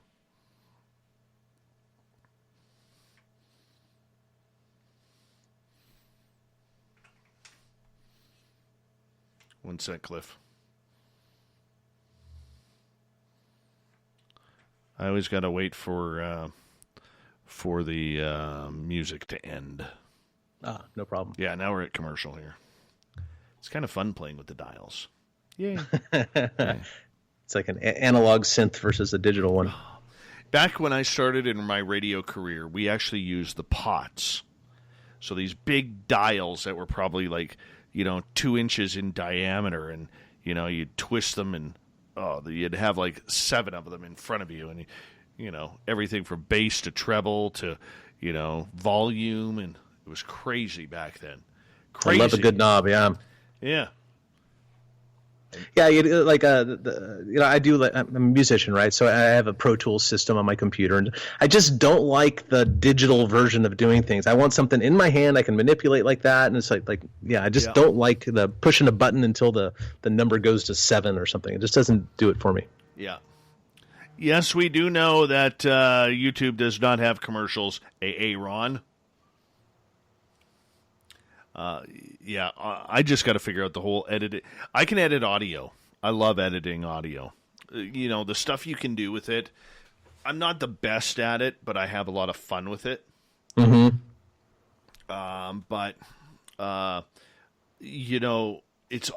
It's the video stuff that I have to learn. Oh. Well, start now, and it'll take you the rest of your life to get mediocre at it. Yeah, tell me about it. Well, the fact is, like when I went to broadcasting school, I have it in my head. I know what I want to see, but these programs have become so more than basic. You have to have a degree in physics in order to try and figure out how to use some of these programs. And yes, I'm being overly exaggerating there, but no, I get it. Too much, Keep it simple, silly, or stupid, or whoever you're talking to. Yeah. So that's kind of what. That's kind of one of the things that I'm trying to figure out here. Yeah, I just hired a gentleman for the museum. His name's Connor, a good solid Bigfooter, and he knows film editing really well. So We're developing a museum membership and stuff, and we're going to be doing twice a month, producing a small, 5 to 8 minute videos about, the on-site field investigations that we do, a deep dive into a piece of evidence or something like that, And I'm just so thankful to have someone who not only knows how to do it, but actually enjoys doing it. Because I'm spread so thinly nowadays. I just don't know if I'd ever be able to get that off the ground without him. Tell me about it. Yeah, it's insane. Yeah, I would probably have the YouTube side of things set up where I wanted if I didn't have my daytime job that I needed to work at, because that's the one that kind of pays my bills. Sure. And I don't know about you, but I kind of like a roof over my head and food on my table. I prefer it. Yeah, it makes me feel pretty good. So with that's where I'm kind of at the whole aspect of people are like, when is this coming? When is this coming? Soon. Well, what's soon? I don't know what soon is because my soon is much different than your soon. Mm-hmm. I'd like it to be like yesterday, but I can't be. Yeah. Being a public figure is not easy, man. Everybody's clawing at you for something, Yeah. Yep. I know that feeling. But, for the most part, 99% of the people out there are good. Oh, yeah. Fantastic, really. And really, that's true of everybody. Like, most people are just fantastic, and there's a few people that perhaps missed a few lessons when they were growing up about various things that they still have to work on. But yeah, I hear you there. So, we've got about 2.5 minutes here. Okay. 2.5 minutes. Well, what do you do for your day job? Oh, I work in financing. That's usually about as specific as I get while I'm on the public side of things. Gotcha. Close enough. Yeah. I like to. It's funny because I took my education because I hated numbers. There you go. I can say without remorse that I work with numbers on a daily basis, and I still have not used algebra. Oh, really? Yeah. Oh, that's funny. Yes. I look for Bigfoot for a living, and I use algebra all the time. Yes. No, I work with numbers, and I still don't use algebra. Mm-hmm. I use decimals. I got the decimals though. Don't use fractions.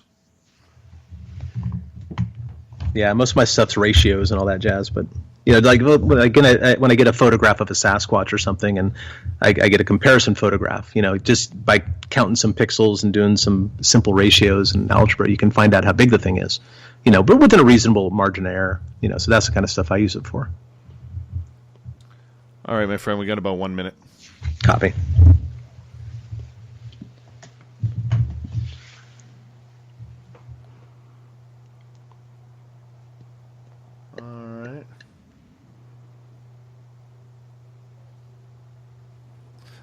40 seconds.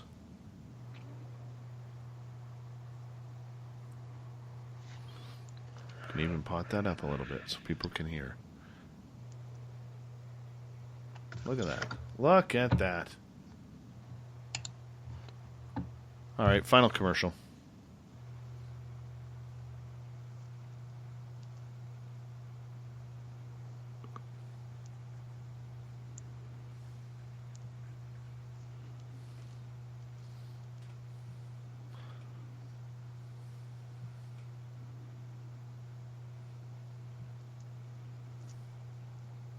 All right, here we go, boss.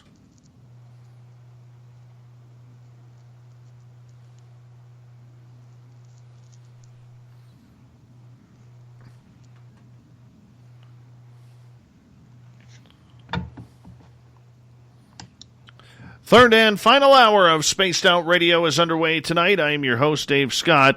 Thank you so much for taking the time to join us tonight. We really do appreciate it. We want to remind you that you can listen to all of our archives for free by going to youtube.com/Spaced Out Radio. Just do me the favor, hit that subscribe button. Our website is spacedoutradio.com, where we have a plethora of features for you, including rocking out to Bumblefoot and reading up on Captain Shirk's SOR Newswire. Follow us on Twitter at Spaced Out Radio and on Instagram at Spaced Out Radio Show. The Desert Clam has set the password for tonight in the SOR Space Travelers Club. I don't even know how to pronounce this. Guipure? Guipure? Is that it? I don't know. But the Clam stumped me with the password tonight, as he does every night on this mighty SOR. Let's get into some Bigfoot, shall we? Let's do this thing. Cliff Barackman is our guest tonight. We've been discussing his sighting that he had while shooting the series Finding Bigfoot. And you know what? This has been a great conversation tonight. Really has been. Thank you all for joining us. Cliff, welcome back. Thanks for having me. Do you think we're at a point where we're either going to prove aliens first or Bigfoot? Man, it's neck and neck, isn't it? I mean, with everything that's been being released from the feds and all that jazz lately. Yeah, I don't know. I mean, Bigfoot can happen any day. That's the thing. You can wake up in the morning and find out somebody shot one or a car hit one or something like that. I mean, it could happen literally any day, and I suppose that's true of aliens as well. Yeah, I don't know. That's a good question. I can't wait to see what the answer is. What is your favorite Bigfoot story out there that you have heard over the years? Mine would have to be a toss-up between the incident, if it's true or not. It's still a great story, is the incident in Mount St. Helens, where the hunters were kind of tortured in their cabin all night. And then that of, and why is his name passing my head, where he was kidnapped here in British Columbia. And Albert Ostman. Albert Ostman, that's right. Those would be my toss-up for two. How about for you? Do you have a favorite Sasquatch story? Well, I have a couple of them, and partly because I had something to do with a couple of them. Like what you were referring to with the hunters, they're actually miners. That's the Ape Canyon story at Mount St. Helens. Yeah, these miners had a claim up at a place and at this valley that was later called Ape Canyon because of this particular incident. They saw one of these things, and actually they found footprints. They thought that was weird. They saw one of these things and took a shot at it, which is probably a mistake, because what happened that night is that they attacked the cabin. And they were throwing rocks at the outside of the cabin. They're banging on the outside of the cabin. And the newspaper reporter from the Oregonian, actually, here in Portland, Oregon, went up there a couple days afterwards with one or two of the miners, and he noted where one was trying to dig underneath the foundations of the cabin. I love that story, and it's because when I was young, watching In Search of, or one of those documentaries or schlockumentaries as I call them, they did a reenactment of that. And you can see the things throwing rocks, and it just scared the hell out of me as like a 7 or 8 year old little boy, right? So I've always loved that one, and I never dreamt that I'd actually get to go to the location, but I did. Back in 2000, I want to say 17, I believe. I have a hard time with dates. My sense of time is a little elastic.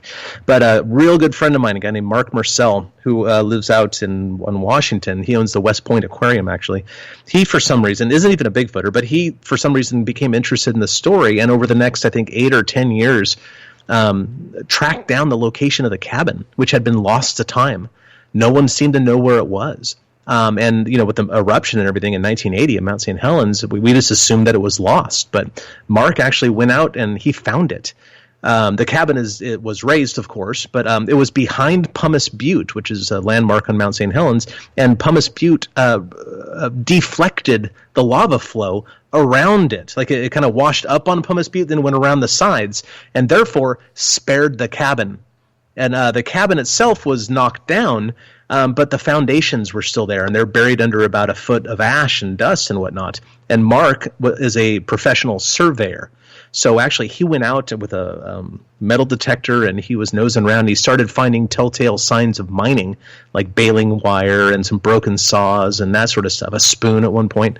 And he eventually found these big logs that he discerned were the foundations of the cabin. He got a couple of nails out of them. Somebody was an expert in antique nails. He came out and says, "Oh, those are the nails they used in that part of the country in the 1920s." And then he invited me up there to go verify it.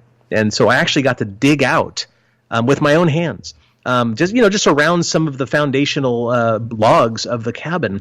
I found a nail myself, for example, and it's just like, what an amazing experience to do a little, rogue archaeology, digging around in the tangle of vine maple, digging up something that I saw on TV back in 1978 or something like that. So Ape Canyon holds a very near and dear spot in my heart. So I'd probably say that one. What about the Albert Ostman story? If we look at the history of that story, where he was kidnapped and taken for a number of days, and thanks to some chewing snuff, he was able to get away. I mean, this is, Bigfoot apparently, don't hand him a joint, don't hand him tobacco snuff, because he don't like that. When you hear a story like that, how much belief do we put into that? Because, I mean, that's where it's almost crossing the line when they're kidnapping people. Yeah, and that's a problem, actually. Because you listen to it, he got picked up, and he thinks that he was brought in to try to mate with the daughter and all these other things that sound pretty outrageous. And I've always eyed that story with a good dose of skepticism. But there are other things in there that are pretty interesting. The anatomy that he describes is pretty interesting. I like that he said that the bottom of the feet kind of looked like the bottom of dog's feet. I thought that's interesting for another reason. But at the end of the day, the what he said about where he went in and where he came out doesn't match the geography of the area. So something is wrong with that story. Maybe the whole thing's a lie. We don't really know. He did sign an affidavit that said it's true, so he could have been in legal trouble or whatever. He's dead now, so there's no legal trouble there. But the geography is incorrect. Like the mountain, it escapes me off the top of my head. Which one he saw on the way out, like that he couldn't have seen that one. It wasn't there. And I think it was the Toba Inlet, if I remember right, where he came out, couldn't have been reached in that amount of time. And so there's some geographical problems with his story. So we kind of have to eye that one with a good dose of skepticism. But no matter what, it's a good yarn, and I sure love it. Current stories. Are there any current ones that we could really lean on? Oh, current. What do you consider current? Let's say the last 10 years. Last 10 years. Yeah, there's a lot of really good ones, and there's some evidence that goes with it. There's a photograph, for example, from New Mexico that I find very compelling. The thing actually, I don't know why, but the thing is carrying this log. It's about 10 or 12 feet long, it looks like. Who knows how big the thing is. It was taken by a security guard in New Mexico at a place by Upper Fruitland, Farmington area, Four Corners kind of in that area. And I know some of the people down there. A good friend of mine is a Navajo woman named Brenda Harris, who's an excellent investigator down there. We just had her on, I just had a conversation with her a couple weeks ago, actually. But she's the one that kind of got this picture out there. In this particular area, the Navajo reservation, it's rather deserty, and the Bigfoots that are there are down in the San Juan River. But it's a reservation, so there's frankly a lot of poverty, So on the upper, like on the plateaus above the river, the tribe has started farming up there to supply food to the tribal members. So they irrigate it, and they grow melons and cucumbers and all that sort of stuff, right? And apparently they hire security guards to keep the people from stealing the crops. Well, one of these security guards saw the Sasquatch walking along the flank of a hill there and snapped a picture with her flip phone and then ran away. Okay. Now, I was there a few years ago doing another Sasquatch investigation, and I didn't speak to the photographer, but I did speak to this person's colleagues, a number of other people, men and women who are security guards. And they had the hilarious stuff to say. They said, yeah, Cliff, I mean, we're hired to keep the people out. We don't know what to do about the Bigfoots.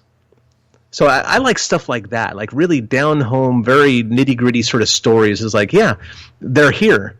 They steal the food. We don't know what to do about it. That's what I like. They're really more mundane. They're not like surfing in on a UFO and then like pulling off people's wigs and going off into the sunset or something. They're just very mundane, sort of very typical stories about what you'd expect from a smart animal that doesn't care. So those are my favorite. Looking at this creature, I mean, when you get a creature that's anywhere from adult size, anywhere from, say, 300 to 1,000 plus pounds. That's a lot of intake of food outside of just berries and fauna. What do you think this creature is feeding on? I think it has a very wide diet. I think that the diet most strongly resembles that of the black or grizzly bear. And probably a lot, very, very similar. And this is based on what I've heard them going after, as well as talking to indigenous people. They say that their diets strongly resemble that of pre-white contact native people, except without the technology of fire. And considering their large size, that would give them an advantage as well, because they probably have like an elongated intestinal tract, like an elk has. So they're very likely able to digest some rather fibrous, low nutrition foods because of that's just the size of their intestinal tract. Like elk are a good example. Deer and elk have very different diets. Deer have to eat the highly nutritious green stuff that pops up along, in meadows and roadsides and power line cuts and all that sort of stuff, where elk can forage underneath the forest canopy because they can extract the nutrients from the plants from there. And I think Sasquatches are like that as well. But I think a very large portion of Sasquatch diet are small mammals, like rodents and raccoons and things like that. Almost anything they can catch. Frogs, also. I know frogs aren't mammals, but you get what I'm saying. I think they would prefer to eat deer, but I think deer might be a little hard to get, but not too hard, because they certainly have been seen killing them and eating them and carrying them around and that sort of stuff. So they get them somehow. But I think that they eat darn near anything, really. Like the ultimate omnivore. I also think that's why they're seen along roadsides a lot. Is they're probably eating, roadkill. Yeah, they've been seen doing it. Which is also, might I go back to a previous paragraph here? One of my arguments against them being some sort of paranormal thing. Like if they are UFO riding, shape-shifting, interdimensional stuff, things, whatever they are, why are they eating roadkill? Can't they do better? Well, there is a theory, too, that there could be two separate sets of creatures.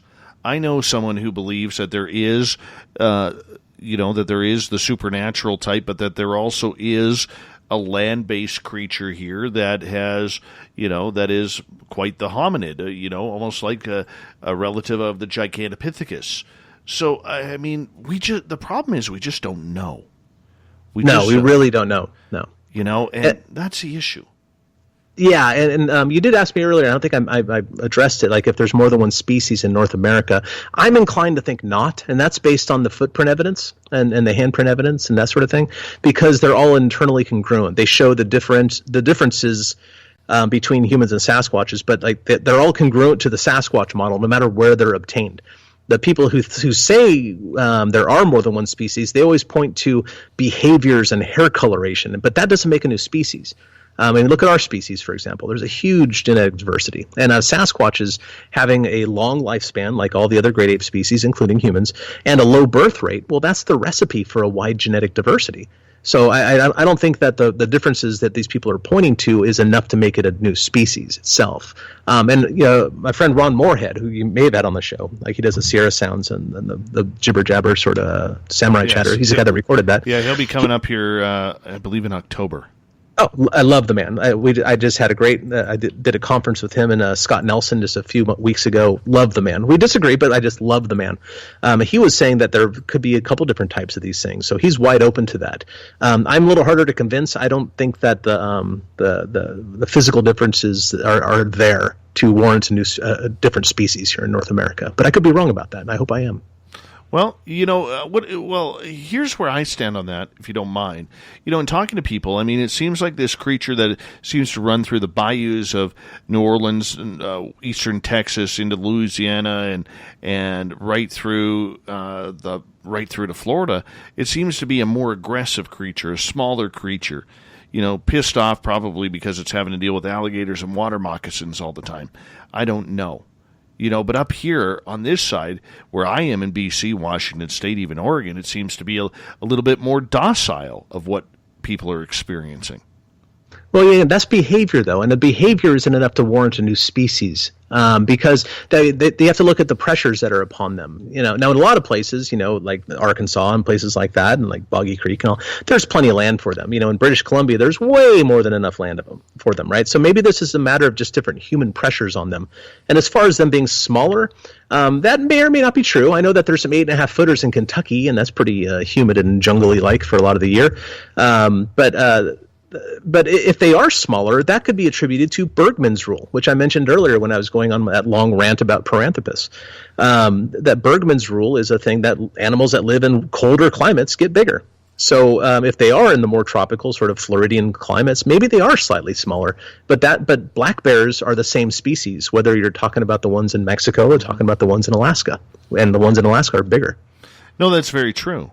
That's very true. Like even like where I live, the moose population here, the moose that we get here, you go 300-400 miles north of where I am, and the moose are almost double the size. Right, Bergman's rule. Yeah, it's interesting, very interesting. Cliff, what do you want to see accomplished with this type of research? Is it about proving the existence of a creature, or is it about just getting your own peace of mind? Neither, actually, at this point in the game. It's about educating the public so they're not treated as monsters when the discovery does happen. For example, my mom was born in 1942, and when she grew up watching the monster movies, the black and white monster movies, gorillas were the bad guys. Gorillas were the monsters. And my mom she probably part of the reason I look into Bigfoots now. She scarred me for life. She goes, don't let the gorillas under the bed get you. And it scared the heck out of me, right? Or what, there's gorillas under my bed, But my mom grew up in the time when gorillas were the monster ape men sort of things, because Diane Fossey and those people had not done their studies yet in the 1960s to learn that these are gentle, peaceful giants. And I would hate to see that happen to Sasquatches, because they're not monsters by any stretch of the imagination. Sure, man, they're wild animals. They're potentially dangerous, but you treat them with respect and they're going to leave you alone.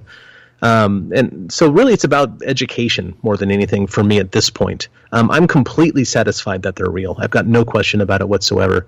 So what can I do for them? Sasquatches have given me a tremendous amount. I'm forever indebted to them the rest of my life. Not only just because finding Bigfoot, and I'm blessed by owning the Bigfoot Museum and stuff, but I met my wife while filming Finding Bigfoot. I met my dog. We found my dog tied to a tree. Out in the woods in the dark, while filming Finding Bigfoot. Sasquatches, accidentally gave me every great love in my life, and I will never be able to repay them. The least I can do is try to soften the blow of discovery, since I know that's coming. Okay, so let's look at this for a second here.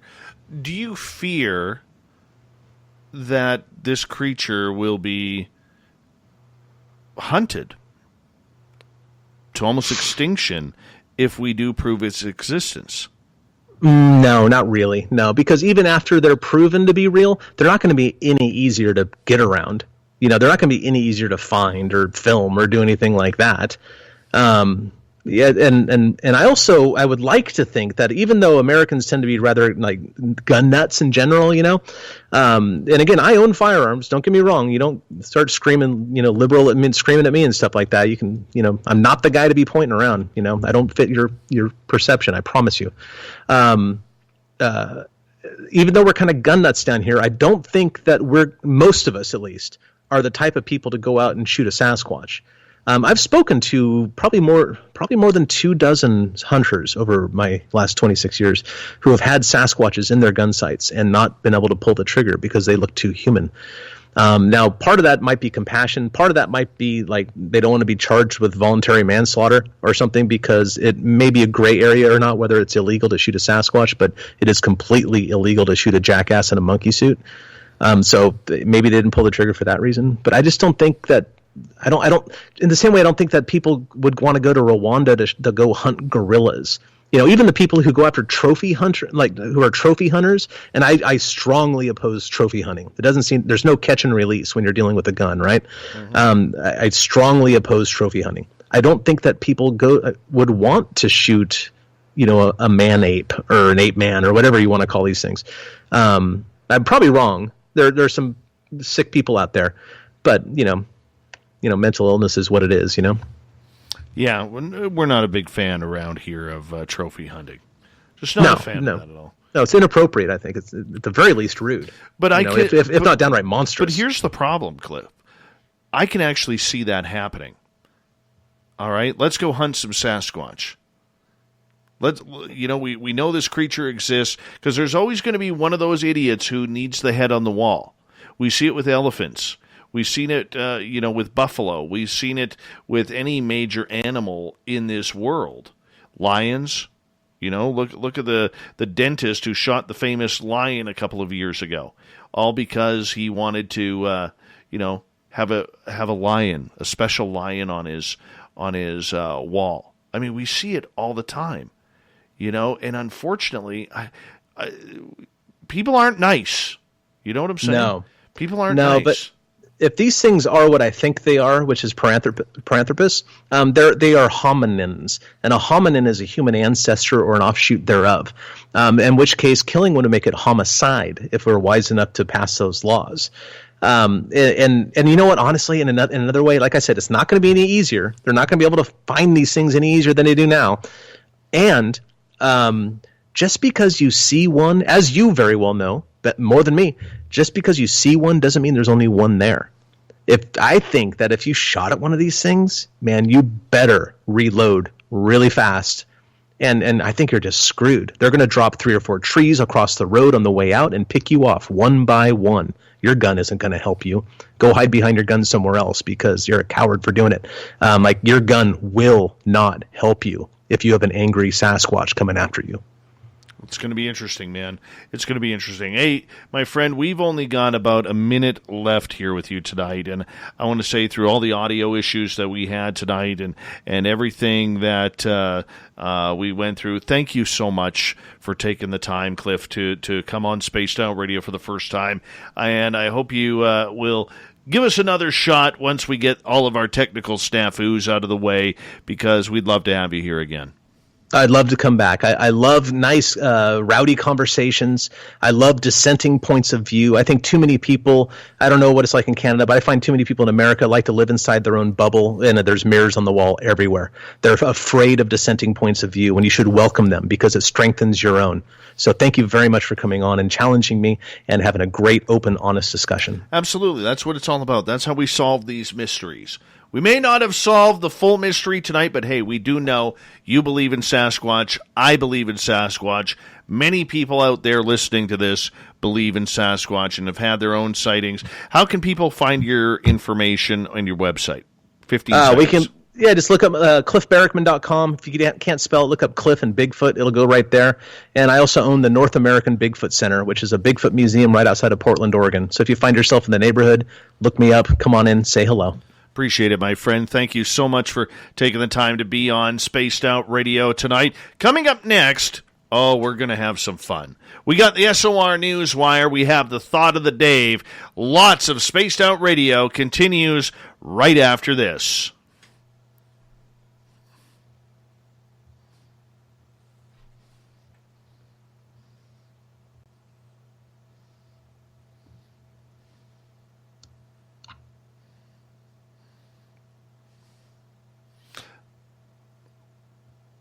Thanks, Cliff. I appreciate that.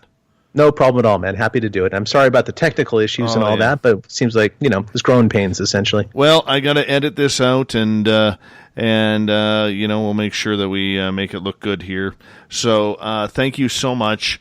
I appreciate you taking the time, and I really hope we did enough to earn another shot with you here. I'm always happy to do it. Always happy to do it. Don't worry about anything at all. It was all good. Appreciate all right? that. Take care. All right, you take it easy, man. Thanks for Bye-bye. having me on. Bye-bye. Bye-bye. Nice dude. Very nice dude. Did not expect that.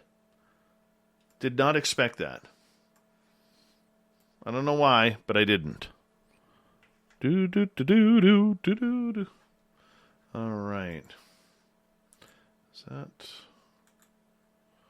All right. Let's go here.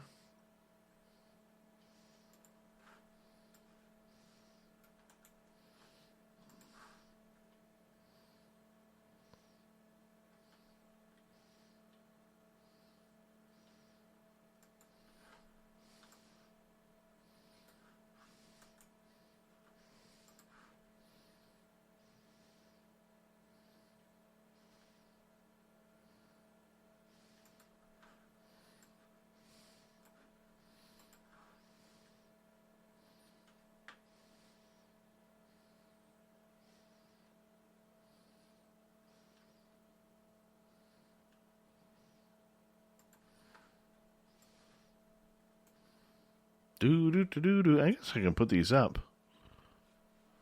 Oh, commercials! Look at that! Look at that!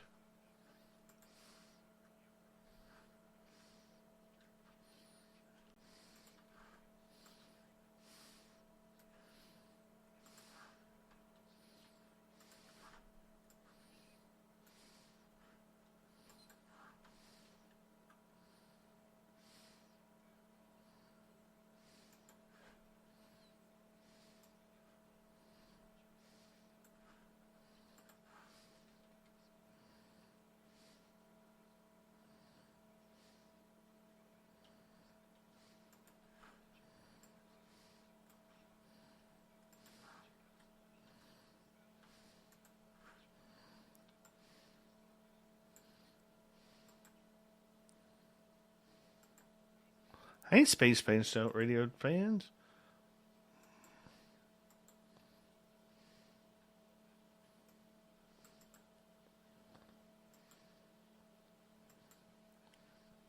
One, two, three, 4, 5, 6. That'll be enough.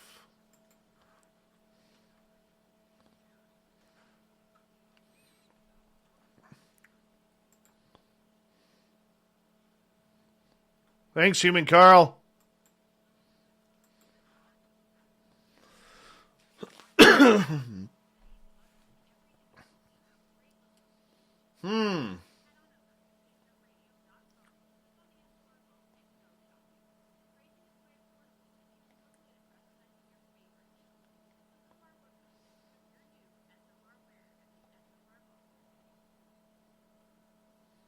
Let's go like that. Let's turn those down. How about that? We got like 2 minutes. 2 minutes.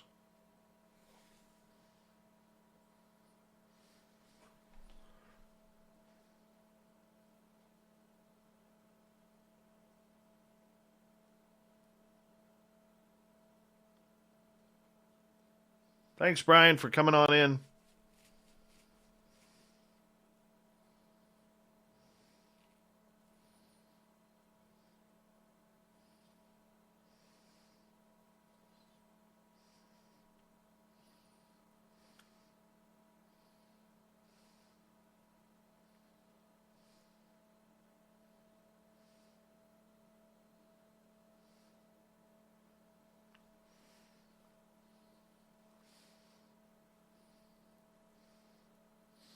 I'm worn out, man.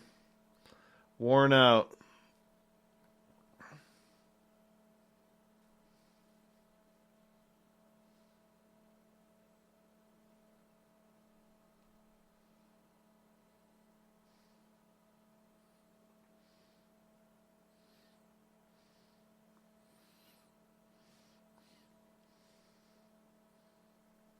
I actually feel pretty good, though. I had like an hour and 15-minute nap when I got home from work.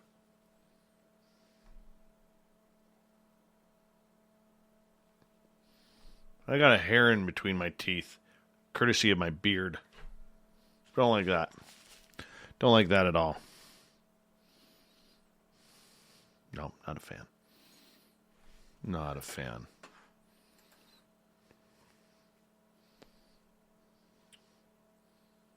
Where'd you go, Corrence, the booking guy?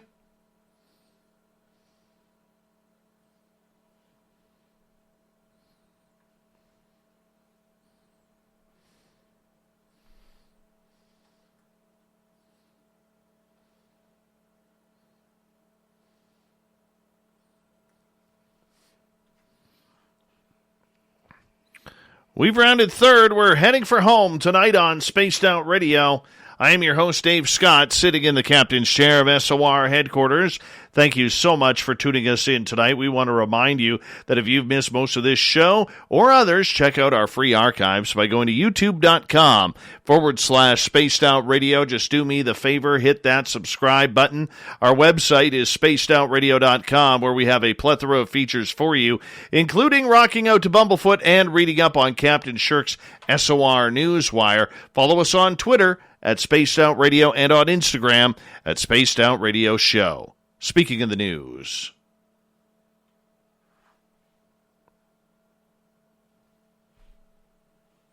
The news is always changing, which is why we bring you the SOR Newswire at the back end of every show, where we get to the weird, the strange, the wacky, and sometimes the little bit odd. And I don't hear my theme music. Why is my theme music all of a sudden not playing? I don't know. That kind of bugs me. I want my theme music. Let's see if we can try that again. Is that seriously not working?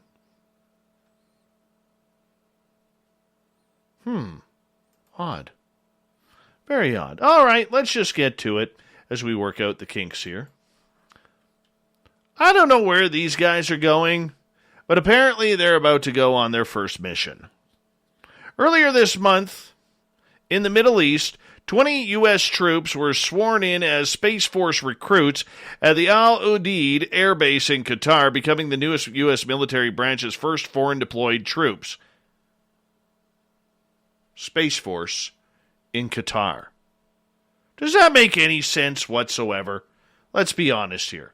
Anyways, it comes amid a Space Force recruiting drive and criticism that it is a vanity project of President Trump. The group is making history, U.S. Air Force Colonel Todd Benson stated.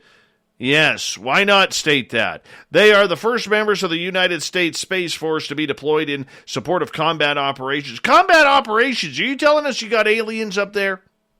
You got aliens in Qatar in the Middle East? Is that what's going on here? Because if you got some aliens, we need to know about it.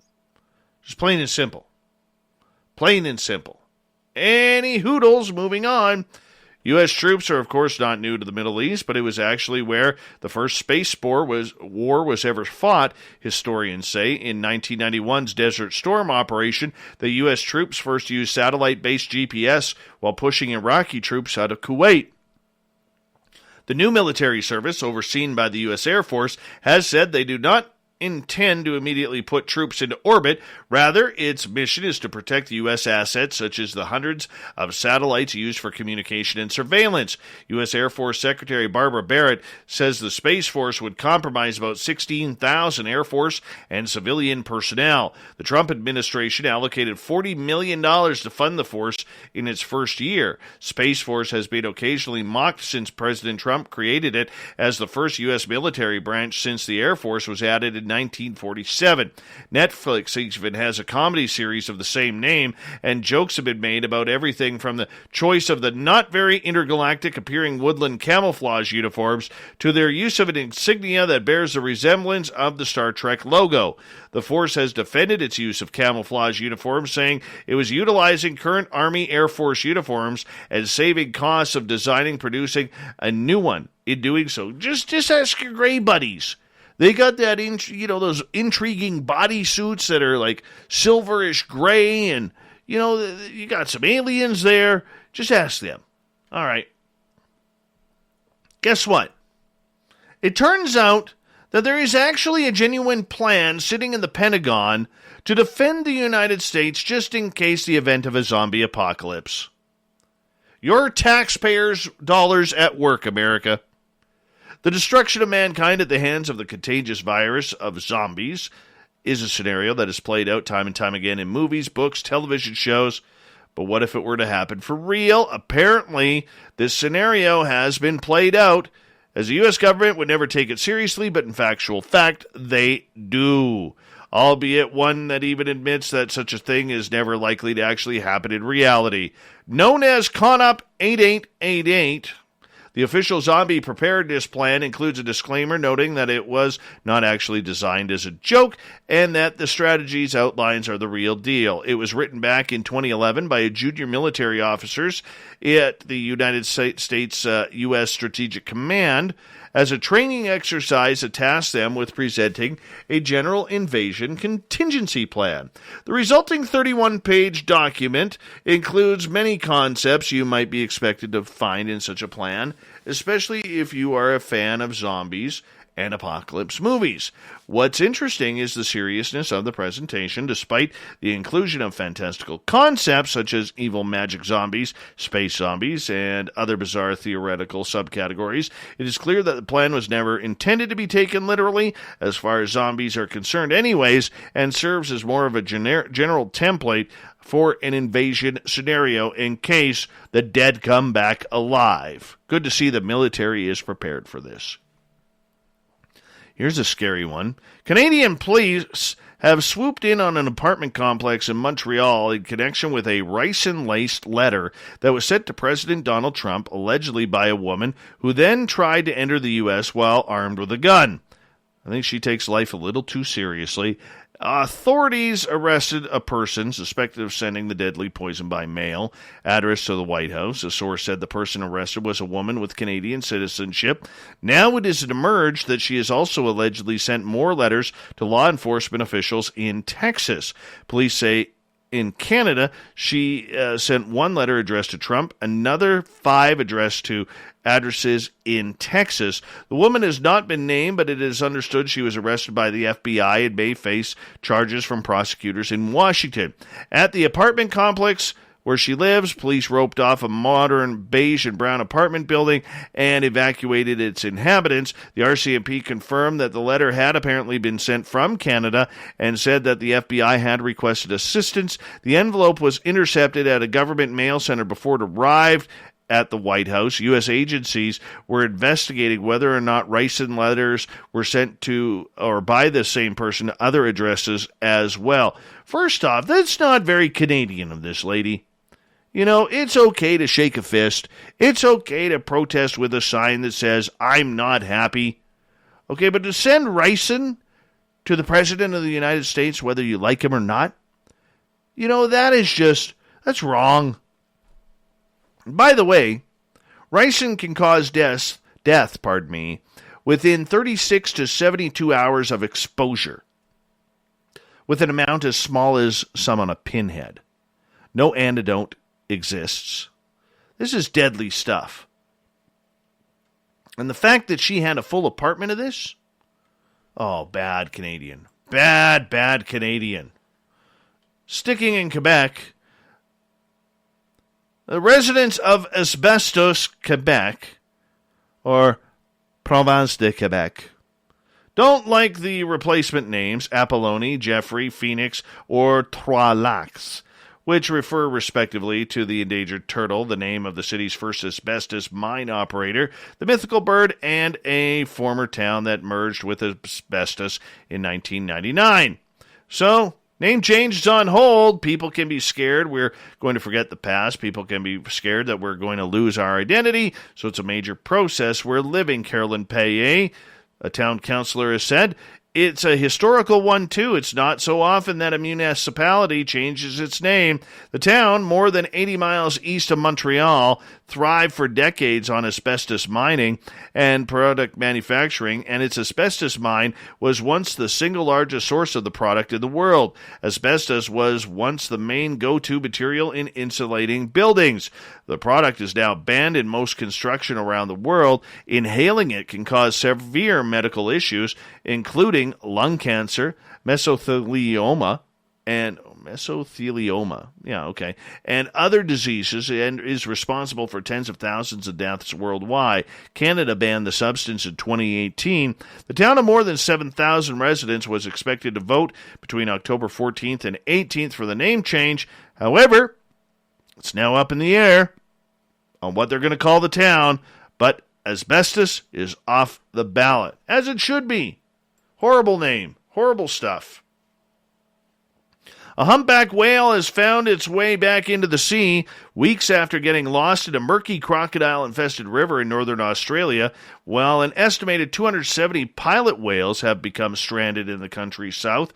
There have been no previous recorded sightings of whales in remote eastern Alligator River in the Northern Territory's World Heritage-listed Kakadu National Park, and no one can explain why at least 3 of the blue water mammals ventured so deep inland in a river with little visibility. In a more common phenomena, about 270 pilot whales were reported stranded on the sandbars of Australia's southern coast island of Tasmania. In Northern Ireland? Where did that come from? We're talking about Australia. Come on, Dave. Anyways, the last of the humpback whale trio managed to navigate its way through the shallow waters and channels at the Broad River mouth and back into Van Diemen Gulf over the weekend.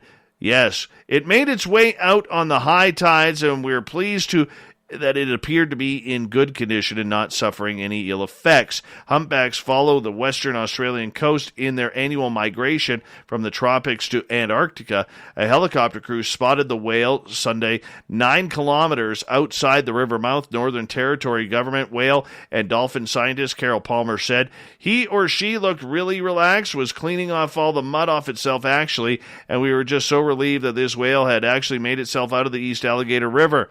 A group of recreational sailors first spotted the lost trio back on September 2nd, more than 20 kilometers from the river's mouth. Good that the whales made it.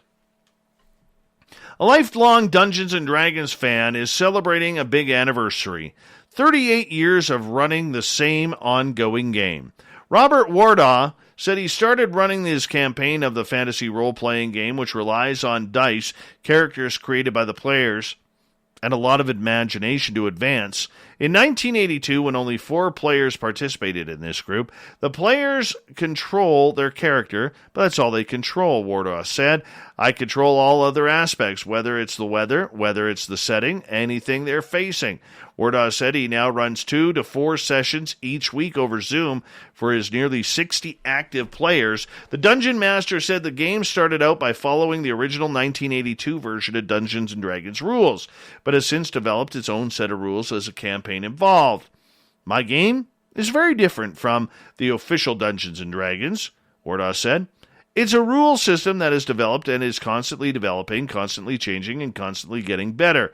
Wardaw said his 38-year-long game is likely a record for D&D, and he hasn't heard of any other game that comes close to the same length. One of these things that sets my game apart from all other games is that the only thing that's going to limit it, I suppose, is my lifespan. Good for him. Good for him. They say if you love your job, you'll never work a day in your life. Well, it seems Michelob Ultra might have that job, at least for one lucky beer lover. The American beer brewing company, owned by Anheuser-Busch, is hiring a chief exploration officer to travel the country for 6 months, repping Michelob Ultra and posting photos at national parks to the brand's social media accounts, the company announced on its Twitter. Plus, $50,000 and expenses covered. The ideal candidate, yeah, you heard me right, $50,000 and expenses covered to travel the U.S. for 6 months drinking beer and posting selfies. The ideal candidate, by the way, has a deep appreciation for the joy that is connecting with nature and what it brings, as well as the love of beer. The offer includes trips to Yosemite, Sequoia, Joshua Tree, Saguaro, and Big Bend in a comfortable camper van equipped with its own bathroom and shower. The brand says the selected CEO will be able to bring a right-hand person or animal along for the journey. Oh, and you must be over 21 to apply.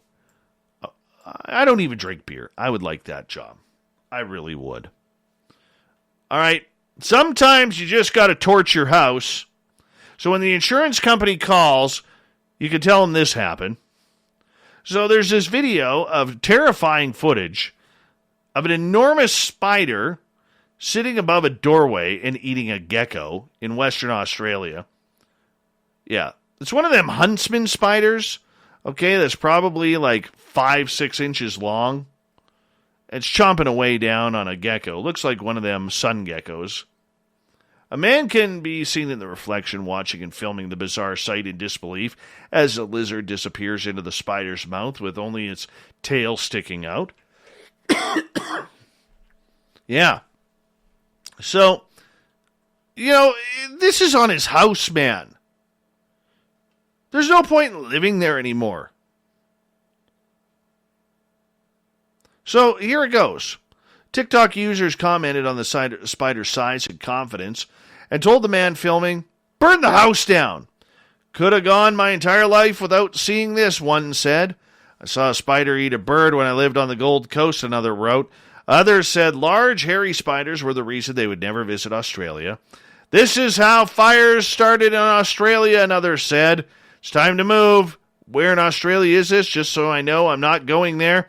Well, science expert Dr. Lizzie Lowe from Macquarie's University states, "It's not unusual to see this, but a surprise as the lizards were harder for arachnids to actually digest. They usually love eating cockroaches because when you think of it, cockroaches are mush inside and they're easy for them to digest, whereas lizards are more complex with bones and harder to catch." She added that the spider probably caught the lizard due to poor eyesight. A fun fact about huntsmen is they have terrible vision and can only see light, dark movement. That's probably why it caught the lizard, because it caught it without releasing it. Oh, goodness, isn't that nice? Isn't that nice? Burn the house down. It's easier. If you got 5-inch spiders crawling up your walls, eating lizards, seriously, you got to do something about the house. No point living there anymore.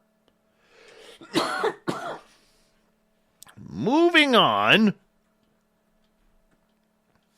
An Oklahoma woman told police that she had to poop so bad. Yeah, you heard me right.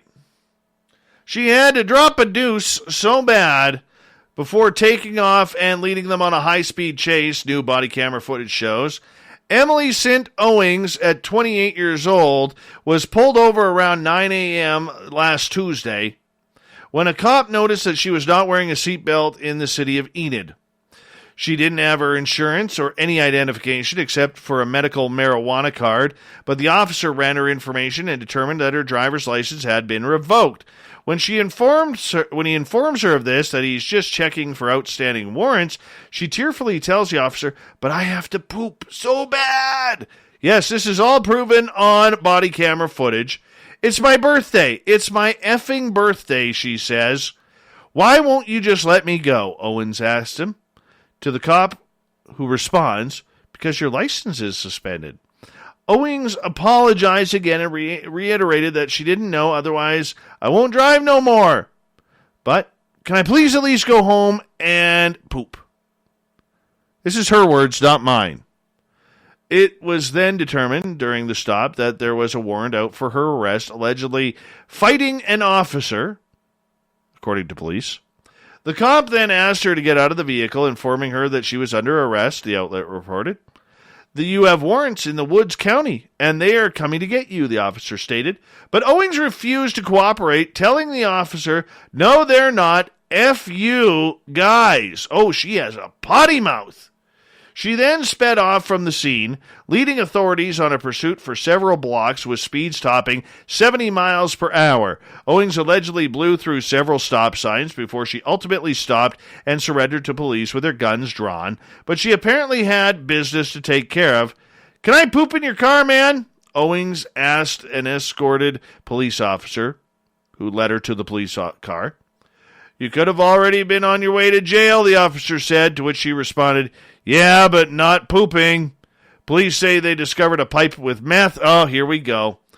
Yeah, when in doubt, when somebody's got to drop a deuce in the back of a police car, it always contains meth, doesn't it? Yes, apparently it does. So anyways, here she is. As they're searching the vehicle, they find the meth pipe. She was booked into Garfield County Detention Center on charges that include reckless driving, driving under the suspension, and possession of drug paraphernalia. Oh, yes, I'm sure this is something that her parents will feel very, very proud of in the future. I'm still trying to figure out why this is not playing, because we need a little bit of this. Let's go here, shall we?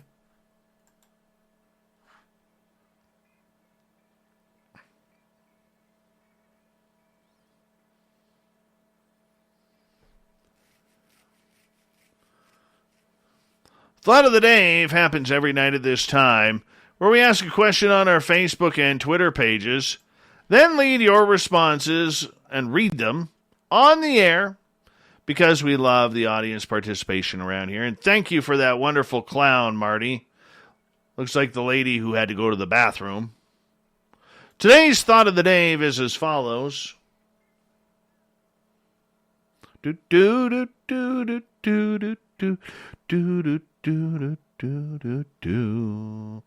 you ran face-to-face into a Sasquatch, what do you think you'd do?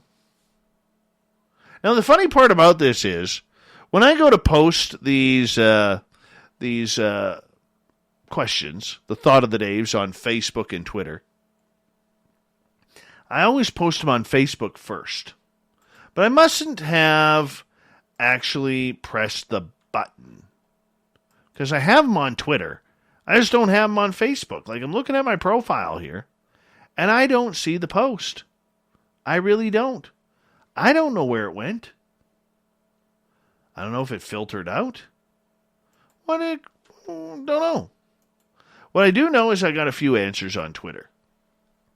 Thank you to Marty for the clown. Actually does look like the driver in the last story. He goes, I'd offer it a treat, maybe a spare sandwich from my backpack, then take a shaky picture and leave. Well, Marty, that's just the way it works. Shanna, try to telepathically convey universal love to it with a peaceful intent while looking into seeing where the portal was or where his spaceship was, because she wants to pilot it. Jules gets a final word. I watched it until it left. Then a complete hysteria of witnessing something not supposed to exist set in. Thank you. We'll do it all again tomorrow. Thank you to Captain Shirk for the news and to Cliff Barackman for hanging out with us on the show. We got Mr. Ron Bumblefoot Thaw rocking in the background with Little Brother is Watching. Bumblefoot is the official music of Space Out Radio, rocking us in and out of every single show. Get your horns up for the guitar god himself. Thank you so much to all of you checking us out tonight. Your patience has been so necessary for what we've been doing with the studio this week. Thank you so much for doing this, because together, my friends, we own the night. Mr. Bumblefoot, we need a favor. We need you to take us home.